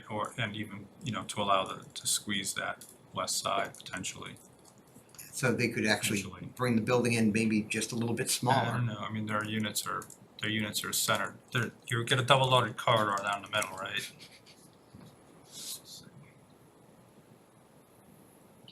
I think it's a nice space locationally for retail. I mean, especially if the other components of this intersection transform over time. I think location wise, it could be like some sort of gateway retail. But so that's my opinion, but would there be anything they have to do to permit other types of commercial to occupy what's planned for retail? Given the way that the downtown smart growth district focuses on retail, besides from parking, like. Yeah, you would, if you wanted it to be entirely office and institutional, you'd have to waive the gross floor area limitation right out of the gate. So. Yeah, that's what I was thinking. There's something that steers it toward Although like restaurant and technically retail. this might not trip it because the first floor is shared with parking, right? That's one of the things we fixed in the zoning bylaw. So like you might just do it so it's clear for the future that this has to be that kind of use, but I don't know that it would necessarily be required.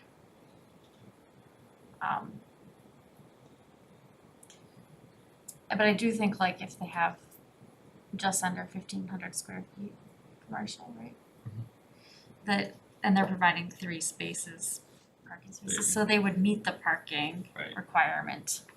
That is a good point, is that in perpetuity of that use, restricted use if changes are made along the corridor and so on, things to consider. I guess if we wouldn't have to, I don't think we'd have to force it to be commercial, but non-retail commercial, but I guess if making that option available to potential tenants might be of interest. You need to. We've had projects that came in with initial retail and then that tenant disappears and we end up approving, you know, And then it ends up being occupied by office. institutional with locked windows, so you need to make it, Dive. you need to make it flexible if you want it to be viable. Well, I could say from the applicant's perspective, our plan was to keep this as something that would be dictated by the market. And you may be correct that a retail space, maybe you get a little shop in there and maybe it does poorly because of the lack of space. And in that case, I think a professional office, some sort of a commercial use like that would be a good use of the space, you know, potentially even a more optimal use of the space, particularly with the parking being what it is. Would the commission feel more comfortable if we were to adopt a condition or accept a condition requiring it to be some sort of office use? I mean, okay, I wouldn't want to restrict somebody trying to make a go of having a Coffee shop. coffee shop or, you know, or some sort of small Bakery. retail. I personally feel like it would be a really challenging place for the type of retail where you're running in for a quick gift or running in for a quick coffee as opposed to sitting down, like a big restaurant where you're sitting down for a full meal that makes the walk from 3 blocks away be far more worth it. That's kind of just the calculus that I put into it. A commercial space, an office space may do better there, but I don't know. I'm a little hesitant to restrict the use, but I think we might want to be realistic about it not necessarily being a great retail or restaurant spot. So right now, it is restricted, correct me if I'm saying this incorrectly. It is restricted to retail, or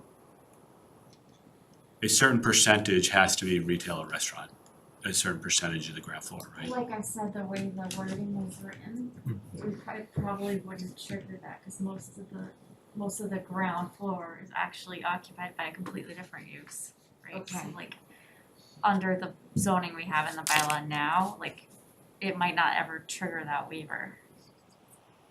Is that what you're asking? Yes, like Yeah, is there technically something, right, right, this whole discussion has been that this is a retail space, right? And I don't know what happens, right, if we think about this, right, I think there's a little bit more flexibility is what you're hearing, is that this board is not like married to this being a retail space where other, right, I think other sites in town, we would even undo some of the things that we've done that allow it to move away from retail. So if we don't need to do anything to open up that flexibility, I think that's fine. But I guess think about whether that does anything or changes anything if you do have it become office or institutional or some other commercial space there. I can't answer that for you, but just We've certainly taken it into consideration already, and I can share with you that what my clients have said to me, because they have various real estate related businesses, if they have difficulty finding a tenant, they may take the space for themselves as a real estate office. So that is something that they're certainly considering.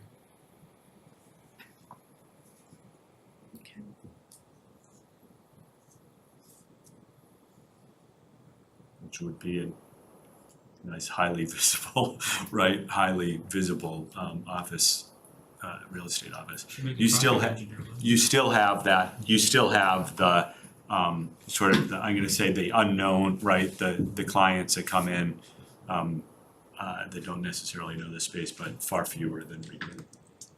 So here's what it is, I found it, it's what we say is that office or institutional uses on the ground floor may not use more than 33% of the total gross square footage of the area, which is what Julie was saying, so, and we should just look into, I think, if we should look into whether or not we need to waive that. Like I can tell you right now, that's never gonna be triggered, cause how much of the ground floor I think is the ground parking? floor is about 9,000 to 10,000 square feet, Jeff, close to, so Yeah. 1,500 is not even. Okay, so, yeah. Yeah, that's the site's 10,200 square feet, so we need about, 3,300 square feet or more of retail to trigger it. Institutional. Yeah. So that's why we fixed that, because we were like, this is no longer getting at the intent of what you were hoping for. Okay, so we're continuing, to when again? So we have a space on July 11th, but if you want a peer review of the traffic safety, as Jesse pointed out, we probably need actually longer. And the next meeting after that is August 8th, and this could be at 7:30, right? We don't have anything scheduled that day, right? So does that work? That works for us, yeah. Okay. Can I ask Julie what the process is for getting the peer review on board? I don't know if the commission needs to vote to so the retain that? commission, like based on my experience doing this with the zoning board like 4 years ago or 5 years ago, the CPDC should vote to authorize staff to work out a scope. And you could even maybe designate one of you that we like run the scope by.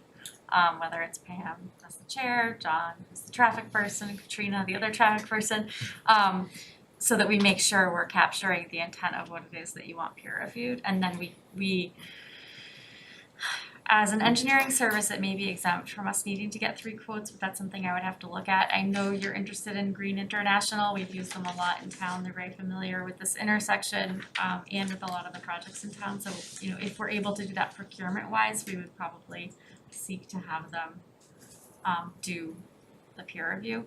Maybe Ivrea, if you wanted to chime in, if I'm missing a step here, that'd be good.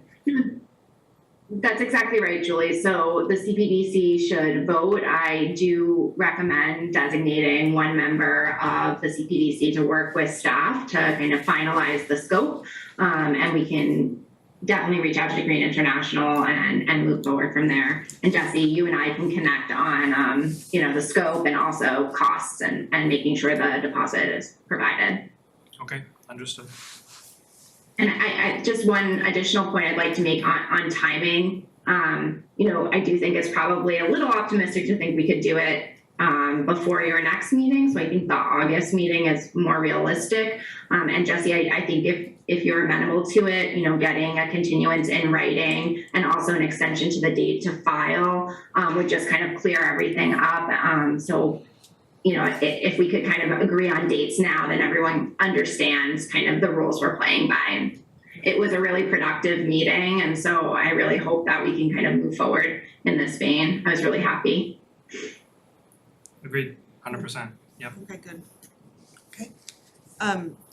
So should we first recommend somebody to do the traffic study, or do you want to continue the hearing first? I think you do the former first. Yeah. Do the recommend, maybe take a vote on the peer review. Okay, so do we need to nominate somebody? I'll do one of it, those you two. do it. Either, You're on the traffic study. what, I'm happy if you. How do you spell traffic? I would be happy to look at it, but I Alright. defer to your expertise, doing this a little bit of me. Alright, I'll be the point, but we'll elaborate. Okay, so can I make a recommendation that John Weston works with staff to develop a scope for the peer review of the traffic study? Can I second? Okay, all in favor? Okay, good. Thank you for your cooperation, we Well, we appreciate have to it. move Not to quite done continue. yet. Yes, and then I move to continue the hearing for where are we again, 459 Main Street, the 4-year plan review until August 8th at 7:30. Sorry, Madam Chair. Yes. Sorry to interrupt, but before the CPDC considers that motion, Jesse, if we're gonna extend this to August, are you comfortable with a filing of a decision, 5 business days later? Is that okay with your client? Yep. Yes, absolutely. I And actually made it August 11th because that's Thursday, so the meeting's on August 8th. We could file it by August 11th. Does that seem right? That's agreeable. That works. Yeah. If that works with staff, Julie, I just defer to you guys on how much time you need. Yeah, I think that could work. Okay. We're agreeable to that, and I'm happy to send in a letter to that effect. Okay, I have a perfect. letter for you to Awesome, sign. thank you. There you go. I'll second. Wait, did you motion? I did move, yes, I moved that. Okay. Careful of the All in light here, favor? when you find yourself.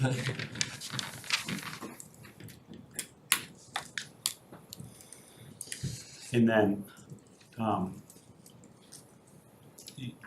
a vote was taken on having me work with staff on the peer review, but do we actually need to vote that we recommend that that town engages in peer review for the traffic study? That can't hurt. Let's do that. So I think Why I don't you just move made a that? I'll motion, second yeah. All in favor? Thank you, Jesse. Thank you. Okay.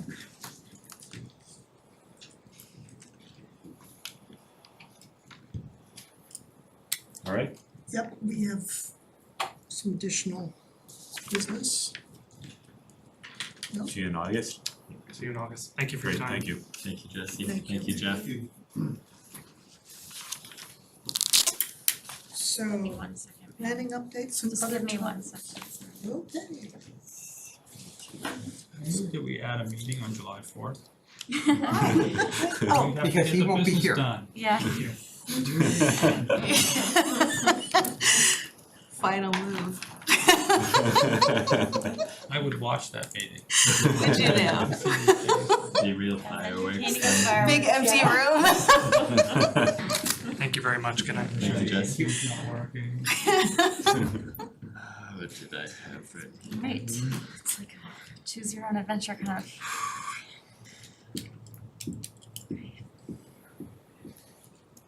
So where were we? Where are we? Planning updates and other topics. Oh, reorganization. Yes. Reorganization.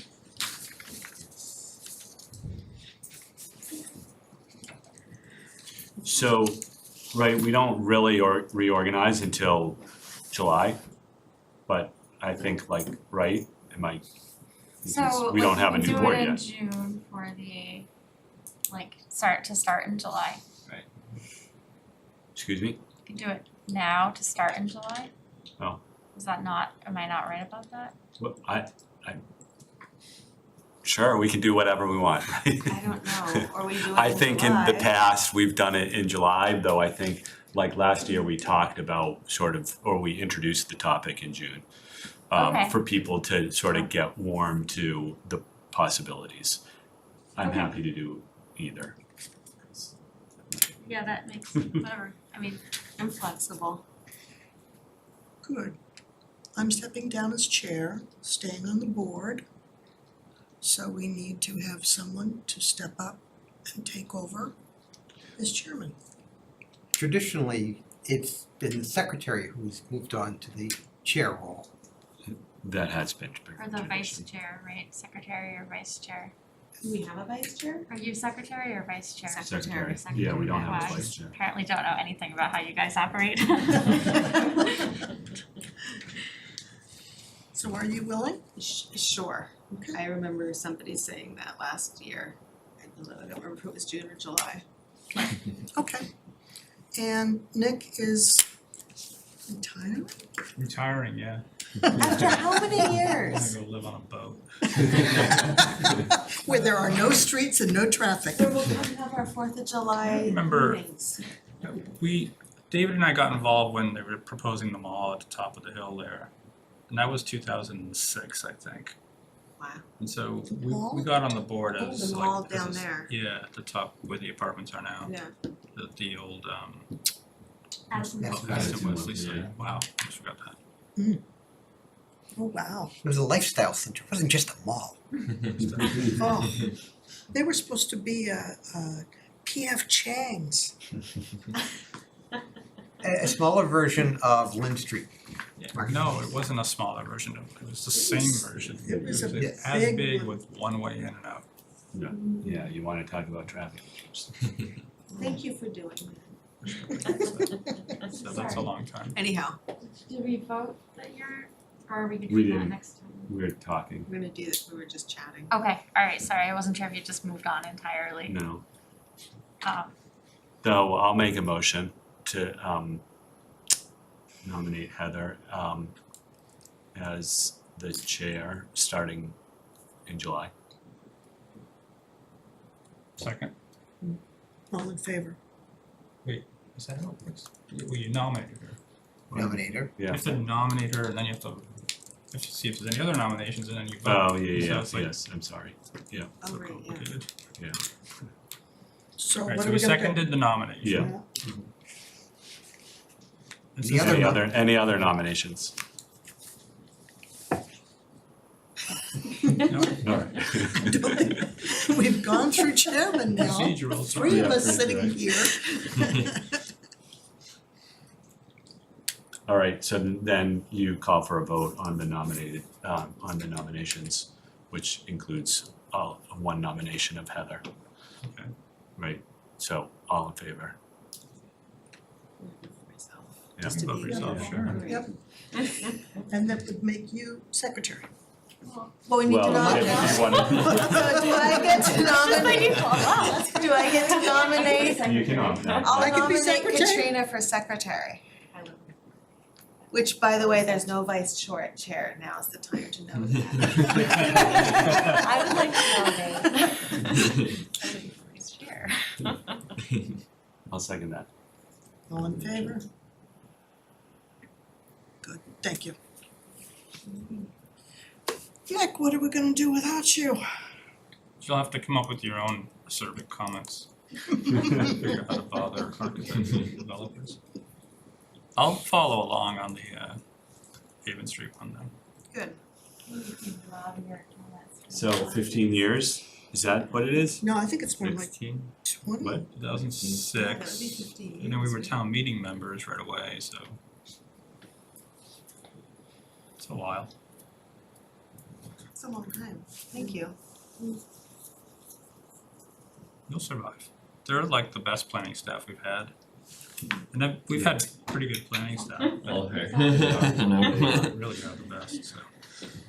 We guide you along.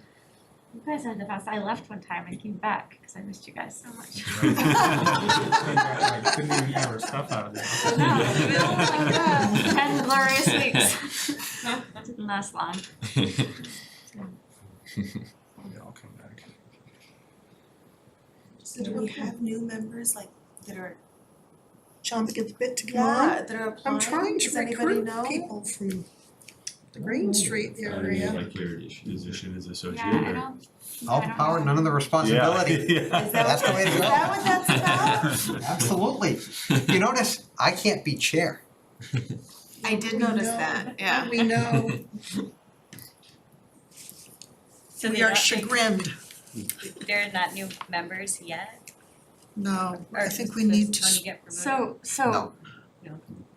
Because he doesn't want to, He he doesn't. just, That's by choice. Yes. Okay.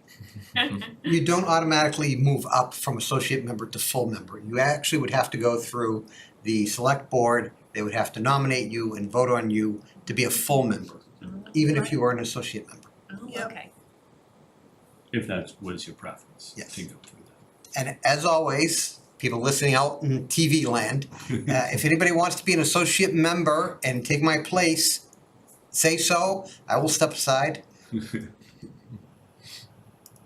I just do it because I'd be in the audience every single night anyhow, so. So I think that the open position, since Nick has declined to renew, has been advertised. I don't know of any applications yet. Usually when applications for our boards come in, we're notified, but okay. I was meaning to check on that. I think the VASC, the Volunteer Appointment Subcommittee, it's a subcommittee of the select board. It's like 2 members of the select board that appoints all the volunteers. I think they met earlier tonight to vote on some of the other applications for other boards. But yeah, I do not know of any for CPDC yet. So if you want to tell your friends and family and I already did. Mm-hmm. residents. Yep. Should we do a few minutes? The only other architect I know. Did we actually have any minutes? We have a lot of minutes. I think since October, you guys have gone till But do we nearly have them in our midnight every packet? night, which is Didn't see them in the wild. packet when I downloaded it Friday. I looked at them and I gave you my copies. You did. I will send mine to you. I believe you've commented No, on one or there's- two it's of still on them stream. because they've been on the agenda for a while. You gotta suck it up and get these approved. Yeah, I agree. think it's not midnight yet, so. Trina and Nick both were able to provide comments prior to the meeting And I already gave you one of these? on at least one, if not 2. Oh, no. I had to have given you the ones for 11/21. And I'm sure I did for 12. That's It's possible.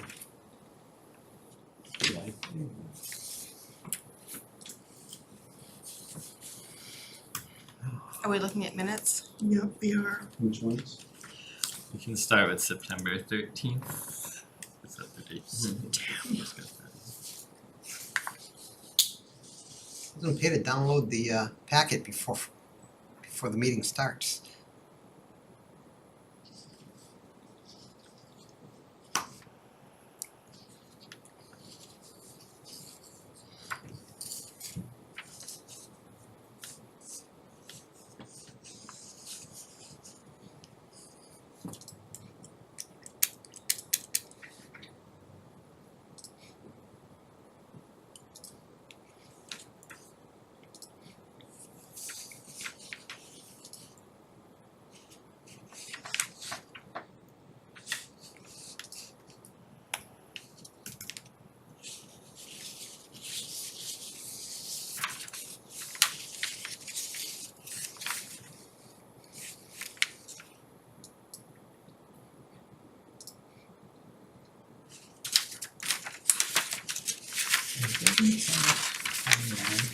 The building permits on them? Somebody pulled it from. That's a good question. Did we look through that? They just say, fly on. Public. Yeah. If I write to the building inspector, will he reply to me? You'll get an answer like within seconds from Kim Do you need Saunders. to be copied on stuff like that for No. violations? Well, are they violations of CPDC? Zoning? Or just No, zoning? no, it's zoning, yeah. Andrew? They'll make us aware.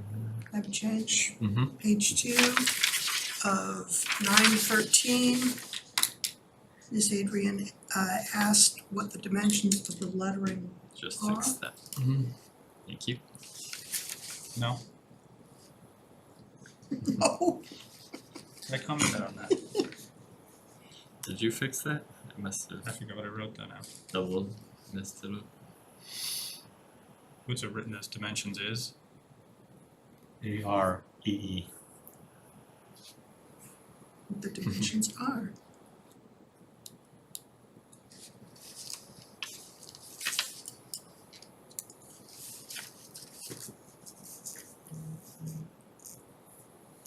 All right, somebody's gonna tell me the score for the Celtics. They had actually They gone went ahead. down by, We shouldn't say anything, we might, yeah, they're gonna lose. They had gone They ahead for a while. had they're 10 behind. 10 behind, 5 minutes left. 5 minutes left. That's three points and 1 foul. We have hope. They can do it.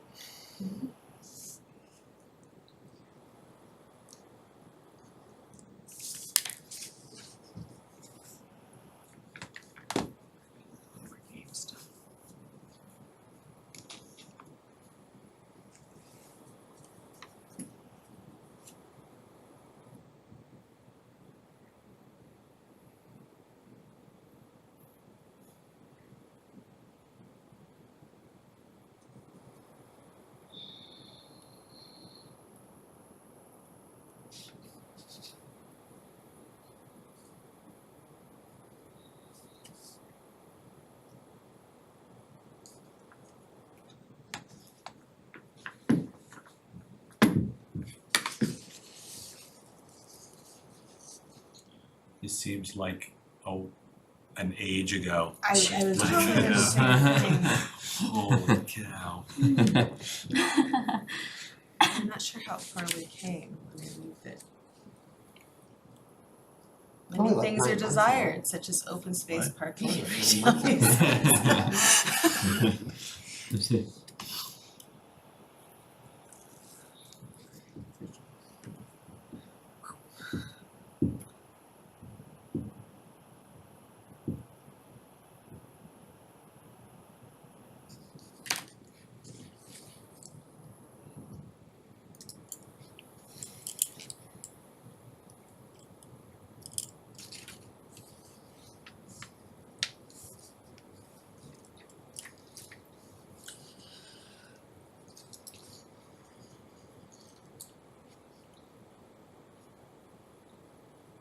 Frame. Yeah. Oh my god, floodplain. It's gonna resurface at some point. Sure will.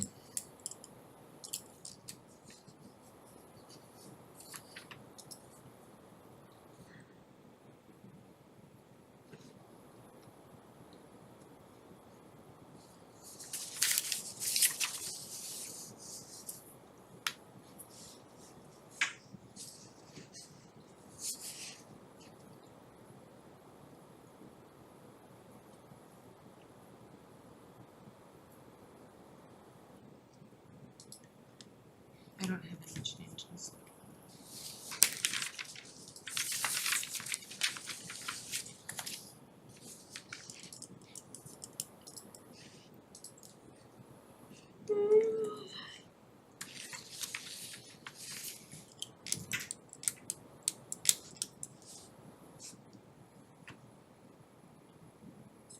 August 9th minutes.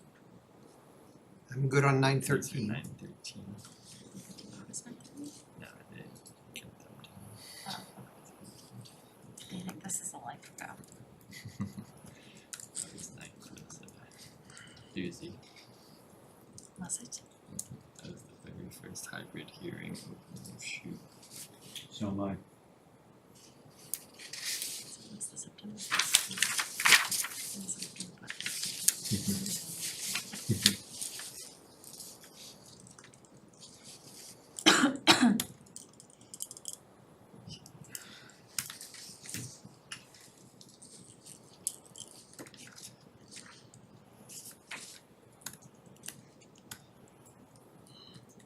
Maybe the next meeting would be so bad. Just move it. And then talk about zoning. Yep, we'll find something.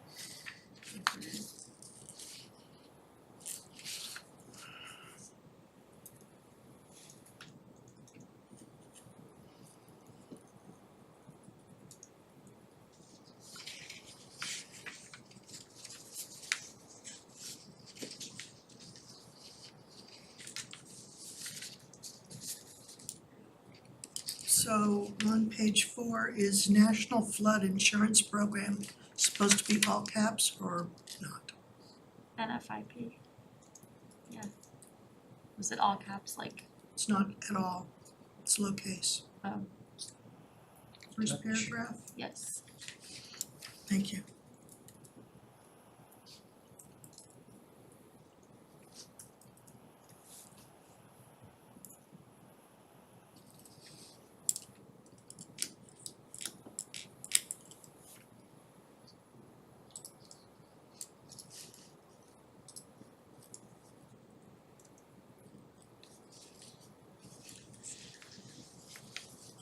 So, I'm sorry, I'm moving on to the 11th, in November, but, the way that this is written, it says that Ms. O'Neill, right, she stated that there was supposed to be a, path through through Johnson Woods. And the way, well, it concludes with Ms. Mercier noted that she will be researching what is supposed to happen with the trail. That infers that there is a confirmation that there was supposed to be a trail, and I don't know if that was intended with the way that was written. Are you researching the trail or what was supposed to happen with the trail that was supposed to exist? Yeah, so kind of both actually. Okay. Cause there was an agreement for some sort of path through Johnson Woods, and whether it ended up getting scaled back at some point in like the long sordid history of the Johnson Woods development, or whether it's still an outstanding thing they need to do, like I need to figure out. It's still on my list. So there was a commitment, I guess, there was a Yes, commitment there- at one point to do it. There was a commitment at one point. All right. I have a far less interesting item on the following page. Oh, no, hold on. Let me go find it again. It's really doing like Oh, here it is, and I'm also on the November one. Simply, and this is on page, let's see what pages. Anyhow, a little further down under 40R bylaw on page 2. The first paragraph, Zoom is used twice and it should be capitalized. I'm just thinking about people decades from now wondering what is this Zoom? I'm all set on 9:13. Thank you. Set on 9:13 also. Yeah. Okay, I could pause then and make a motion to approve the minutes of September 13th, 2021. I'll second. All in favor? Just nudge me. Not done just yet. Right.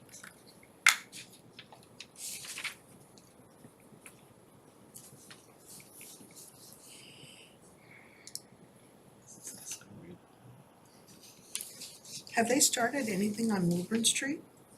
That project? I'm aware.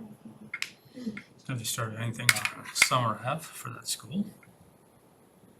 It's a whole That's another, other yeah. That's, ooh. night. Like poking the bear on your way out the door, is that it? Yeah. That bear gets poked a lot, so. It's just sitting there. Yeah. I mean, they cleaned up the landscape finally.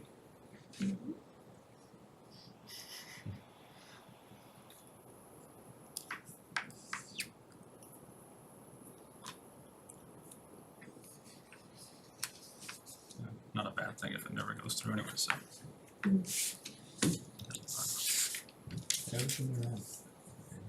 That was supposed to be some sort of a training center. Execution facility. What are you talking about? Summer Ave is an old property. Yeah. And it's a special school, Special needs kids. special needs kids. That's what it was supposed to be. On Summer Ave, Yeah. The gray building yeah, old that has a Italian- fence around it, Yeah, but it yeah. looks like it's now falling is now apart. falling down, Yeah, yeah. So was its original thing? Well, It no, was in it has this- been approved. Oh, yeah. It has been approved for use as a, I didn't realize as it a was for school for special special needs. needs kids. God, I had this history of daycares and stuff like that. Well, any of those educational uses would have fallen under that building. Right, yep.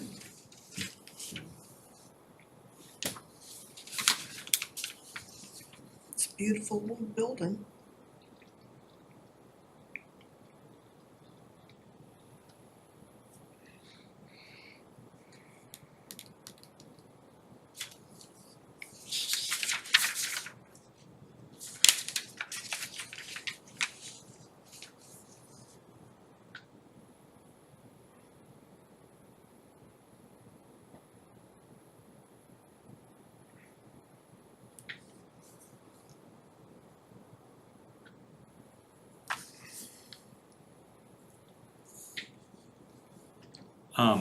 On, going really slow.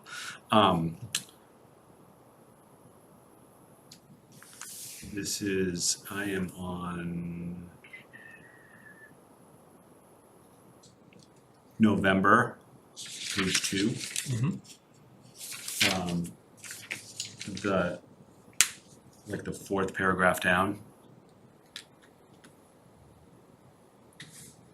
Starts with Mr. Wesson. The second line, can we change that to, he suggested that we emphasize the reason for this amendment? Is that some changes were happening, some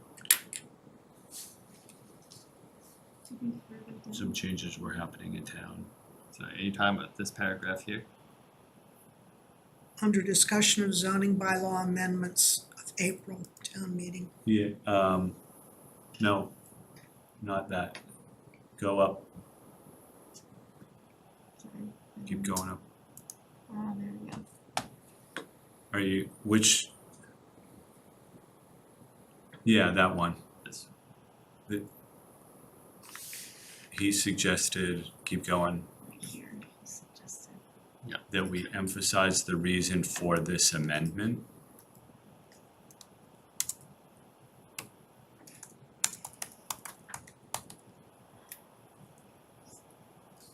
That some changes to sites Sites, yeah. were happening in town. Gotcha. And we're not- I said that already, it says-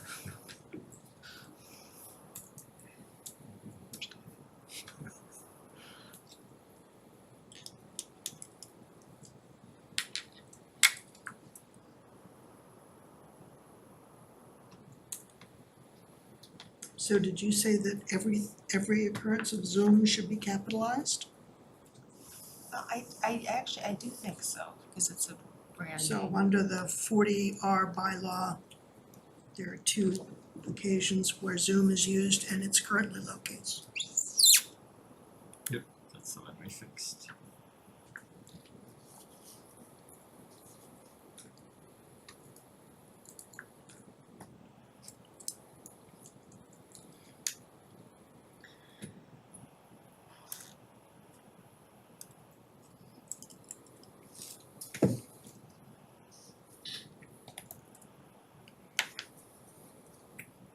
Should it be citizens petition and not citizen petition? Apostrophe S? No? Okay. Especially because that one was just one citizen. Oh, well, there you go.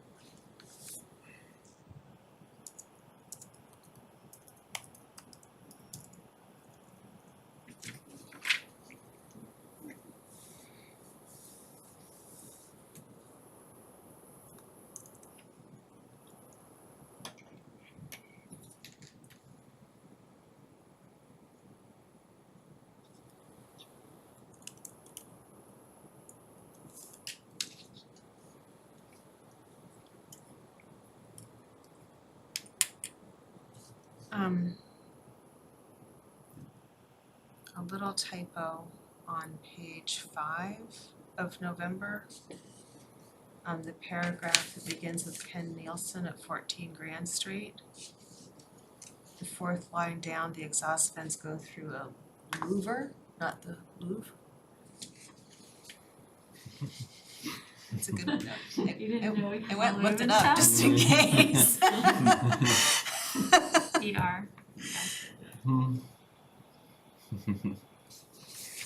Just trying to Frenchify the town a little bit.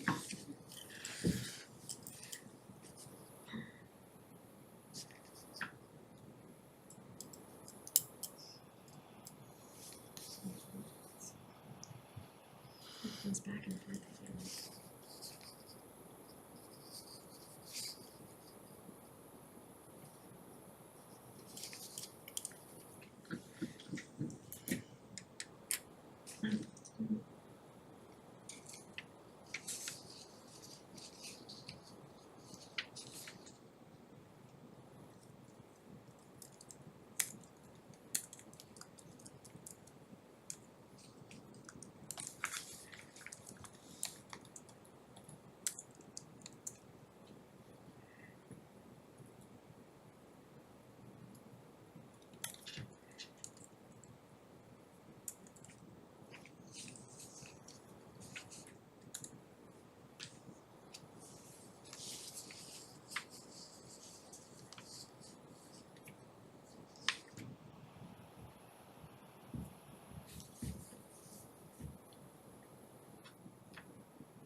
He told me he was gonna respond to me midnight.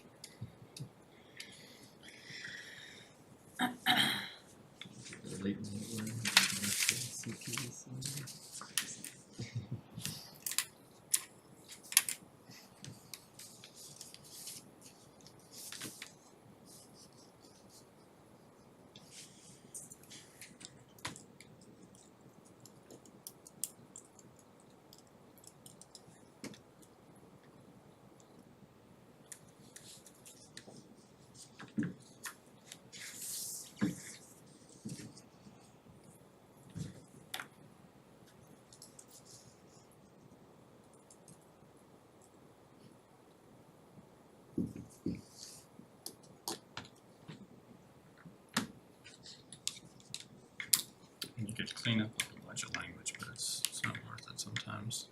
Mm. Yeah, you could try to make it perfect. No, perfect is the enemy of good. Plus, it's so easy to just type You what you should do hear. like prose. People should wanna read these.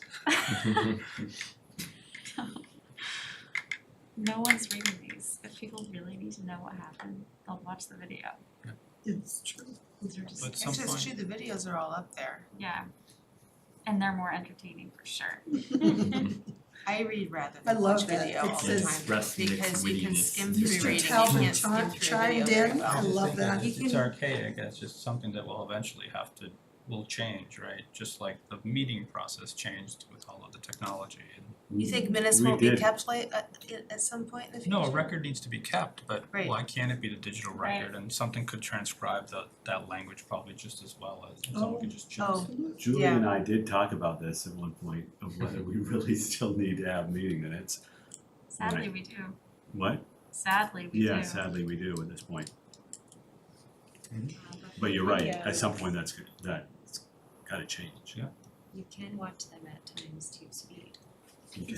That's true. Best friend. Yeah. You actually can understand them better, cause Yeah. people talk really slow. Yeah. Mhm. And it just gets in your brain faster. Yeah, yeah. There are select few people that you're like, oh, I've gotta go back. Yeah. Yeah, but it's the rare person, yeah. How do you do that? How do you watch a video at double speed? Do you just like double click it or something? No, No, you there's a click, setting. yeah, Are you AICP, by the way? No. Oh. I'm not anymore, it lapsed. What? I'm not either anymore. No, I know, it's a racket. Every video such a at racket. least 1.5 times its But for I AI, told you I don't watch videos because they take too long. If I could watch them faster, I would watch them more the often. reason why I asked whether you're AICP is that you have to do Right. Jump to it, yeah. things, and there are videos of like conferences, and so you just put it on ×2 instead of doing it in an hour, you do it in half an hour. It's like, I okay. just recertified my wilderness first aid, and there was one video, it took 90 minutes long, I kept falling asleep. I probably spent 4 hours watching this video. And if I could watch it double speed, Yeah. I would have done it. Only the YouTube videos, so, some other, you can definitely do that, but there's some other formats that. Oh, my life just got better. Dot, all dot, the dot. training videos for work and stuff, you could speed through those. Yeah. Sometimes, some videos you can't speed up. Right. You record it. And I'm going to, oh, wow. I just found like I just, 6 hours a week. I will say, right, This if is they're probably too dense life-changing. technically, well, yeah. you can't, No. right? If people are throwing out numbers, But if you're just. But then you can slow down or you can go slow back. down and then, yeah. It's like the equivalent of skimming. Like you can just kind of like, yeah. It's like Cliff Notes. I'm Well, that's faster. done with November ones. You old enough to remember the little yellow cliff note? Oh, yes. I am, in fact, old enough to remember that, thank you, Nick. Andrew has no I do idea. not. He's like, Cliff Bar, are you guys talking about a Cliff Bar? There's something else now. Yeah, Spark Notes, yeah. Spark something else? There was Spark Notes. Online. I do remember Yeah. MapQuest kind of phasing out as I grew Oh. up. Yep. I remember MapQuest had to print I out the remember MapQuest, directions. I wanna say I was in school with the 2 guys who developed that. The two guys who were in the architecture program had developed some software way back when you had to do it on a VAX system. It became something like MapQuest or one of the mapping softwares. Nerds in school. I have a friend who developed a social network that predated Facebook. Friendster?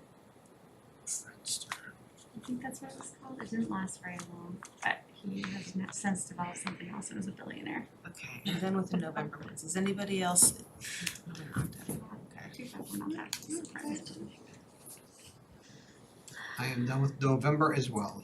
Me too. That was quite a meeting. Which one? November? Jeez. We could do this in a 5-page limit. That's like impossible. Shorthand. Nobody can read shorthand anymore. At that point, just make it a smaller font. I am old enough that shorthand was taught at my high school when I was a freshman. It kind of phased out then. I should probably go So you know how to make things longer, double spaces, Yeah. paragraphs a bit.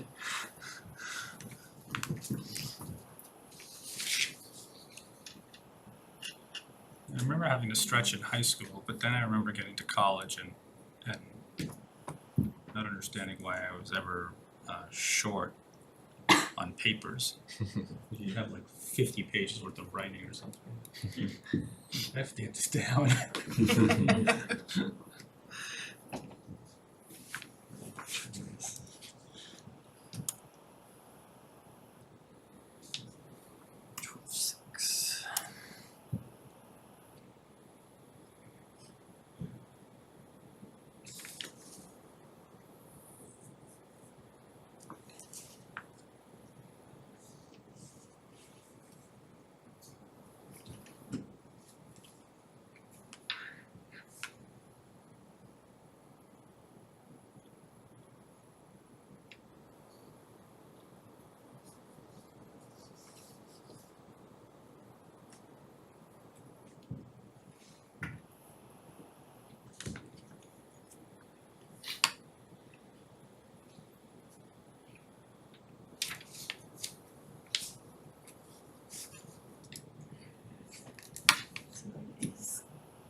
Be good.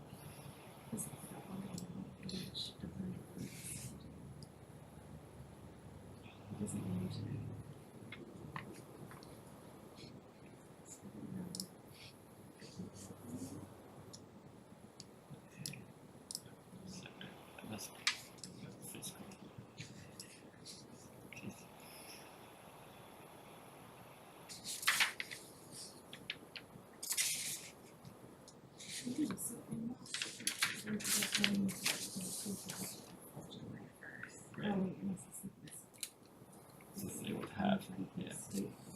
But the fiscal year is different than, Fiscal year is true. sorry, I was thinking federal, the federal fiscal year is different than ours. With the fiscal, right, so this will be July 1st. Yeah. So I just, maybe it hasn't happened yet.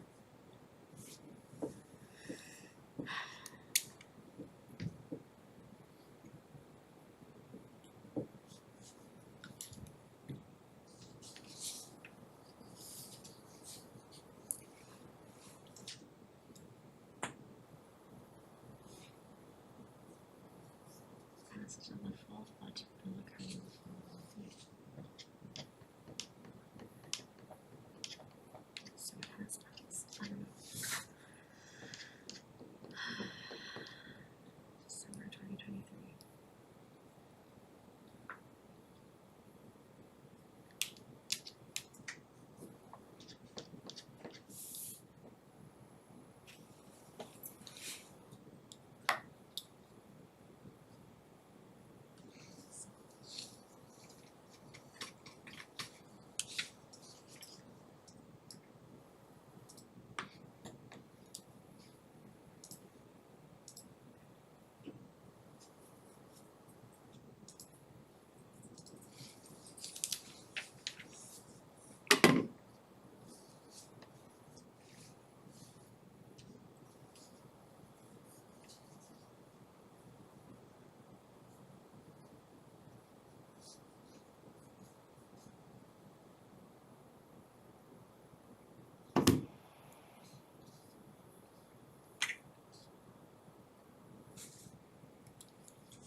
Oftentimes for developers, we're doing like the first high level business case, this site will work, this site will not work.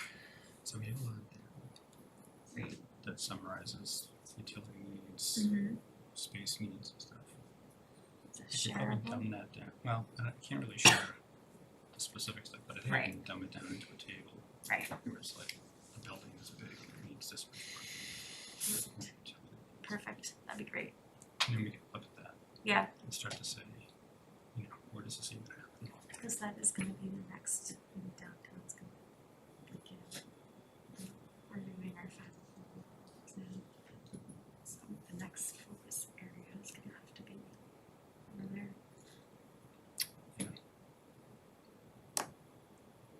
That's what we're all just shifting gears. There's a, I think it's called Mass Bio, which has buildings that are like available for startups. That's another thing too. So the startups just don't have any money yet, as they're getting funding. They might not even have a science yet. So there's like, these labs are all set up to go. Not a lot of them have equipment and they're basically just renting everything for a flat fee. That's the solar salon, if you will, of small startup biotech. Yeah. Campus stuff works well when you have one established, maybe manufacturer or laboratory, and then a bunch of startups around it that use them. Can't manufacture their own stuff.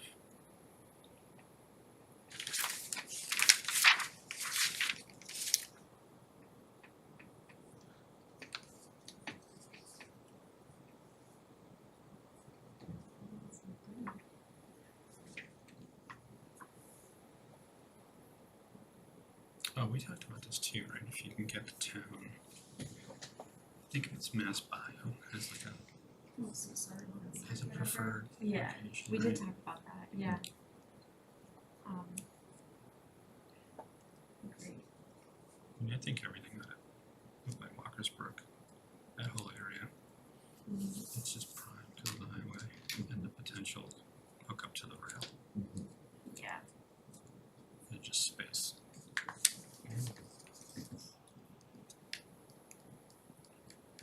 For sure.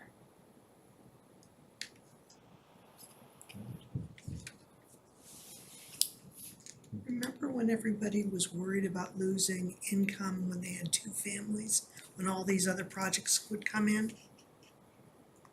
Remember, way back, Gould Street, Who has two family, two family? everybody on Green Street. Okay, Okay. So they were worried that their properties would diminish in value. Well, the two-family next door to me is now up at the rates where all the condos are, Yeah, I just by read, $1,000. I just read a comment So in one that of these refutes meeting that. minutes that said that all the new developments are, what did she say, are It's hard to compete with all the new development. Yeah. Like, that's the whole point here, is there's not enough housing in general, no one's, you know, if it's hard to compete with the new developments, that means you have a, You have a you're not lousy place. competing. You're not Yeah. competing. You don't Yeah, have you- any granite in there, yeah. no wood floors. By the same token, if you don't have granite, you don't have wood floors, then you don't charge the $3,500 a Right, month. right. You charge $27. Yes, yeah. That's right, that's right. So you're not really competing with them. Right. If anything, you've opened up a different niche that, Yeah. for your You're clientele. still gonna get rented. Okay, I'm done.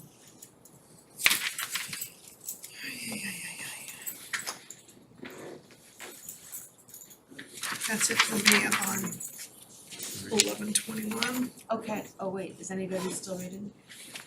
I'll move that we approve the minutes. I move to approve the minutes from December 6th, 2021. Did you already vote on the November 1st meeting? Yeah, we did. Oh, you did.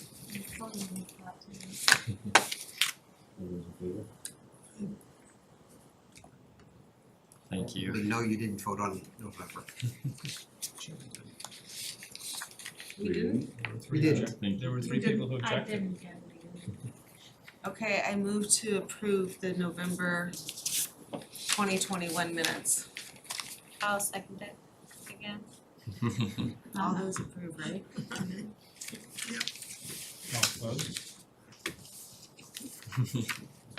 What is it? We voted on it. Okay, there we voted. And this is for December 6th, right? Yes. So, in case you're wondering about hybrid meetings, there's a proposal in the state budget bill to extend remote capabilities till December 2023.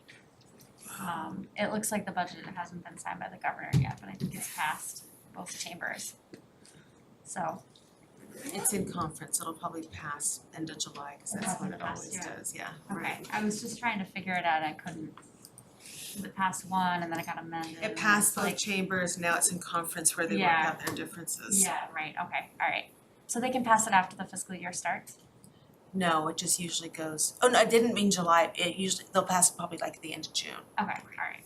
So we're planning to continue the hybrid style for a while. I think that's going to be a good idea as long as the COVID numbers continue to be up. Yeah. I think it's a good idea, period, because you get more Yes. people who You attend. really do. Yeah. I can fall asleep and we wouldn't know. I think it works well, Yep. to be honest. And there's also a I saw pending legislation that would make it a mandate for all open public meetings, that there has to be hybrid, which I think is a lot. But How's that working for town meeting? I haven't been to a town meeting in so long, so I town couldn't meeting's tell not subject to open meeting law. Town meeting was terrible, hybrid. Yeah. I can't see it working. It has its own rules, but it would apply to like all regular board, committee, and commission meetings that are subject to open meeting law. So we have like rooms in town hall that are used for meetings that aren't really ready for it. We have committees that don't do it. It requires staffing. Yeah, I would To imagine that would manage be kind of- difficult for places like Orange, Massachusetts, sure. and Athol, Yeah. where For there's sure. not great, there's just not great Good internet point, service, you gotta get, Yeah. use those ARPA dollars to get everybody broadband There's been a lot of first. pushback Yeah. that having it as an option is great, but as a mandate is probably not great. Yeah, it's unworkable Or there has to be most some of funding to go along Massachusetts. with that Yeah. for staffing and technology and all this stuff, so. Well, I thought I read last week in the paper that Reading got a grant from the state to help improve the fiber connectivity between the municipal buildings. I don't know about that, but Or maybe I fell asleep is it and Reading? dreamed. Was it Reading, Pennsylvania? No, it was here. Yeah, no, I don't know, but there's a lot of things I don't know about, so like, doesn't mean it didn't happen. I just hadn't heard that, so. No, I would like to bring up one thing before we quickly leave. With all these developments and so forth, I don't know if you're getting electric vehicle chargers in any of the parking areas. Don't need them. You will in 2030. Yeah, we'll be What's your, why obligated. are you saying that? Because starting in 2025, 50% of GM, No, Ford, sorry, go back. Why Okay. are you saying you're not sure we're getting them?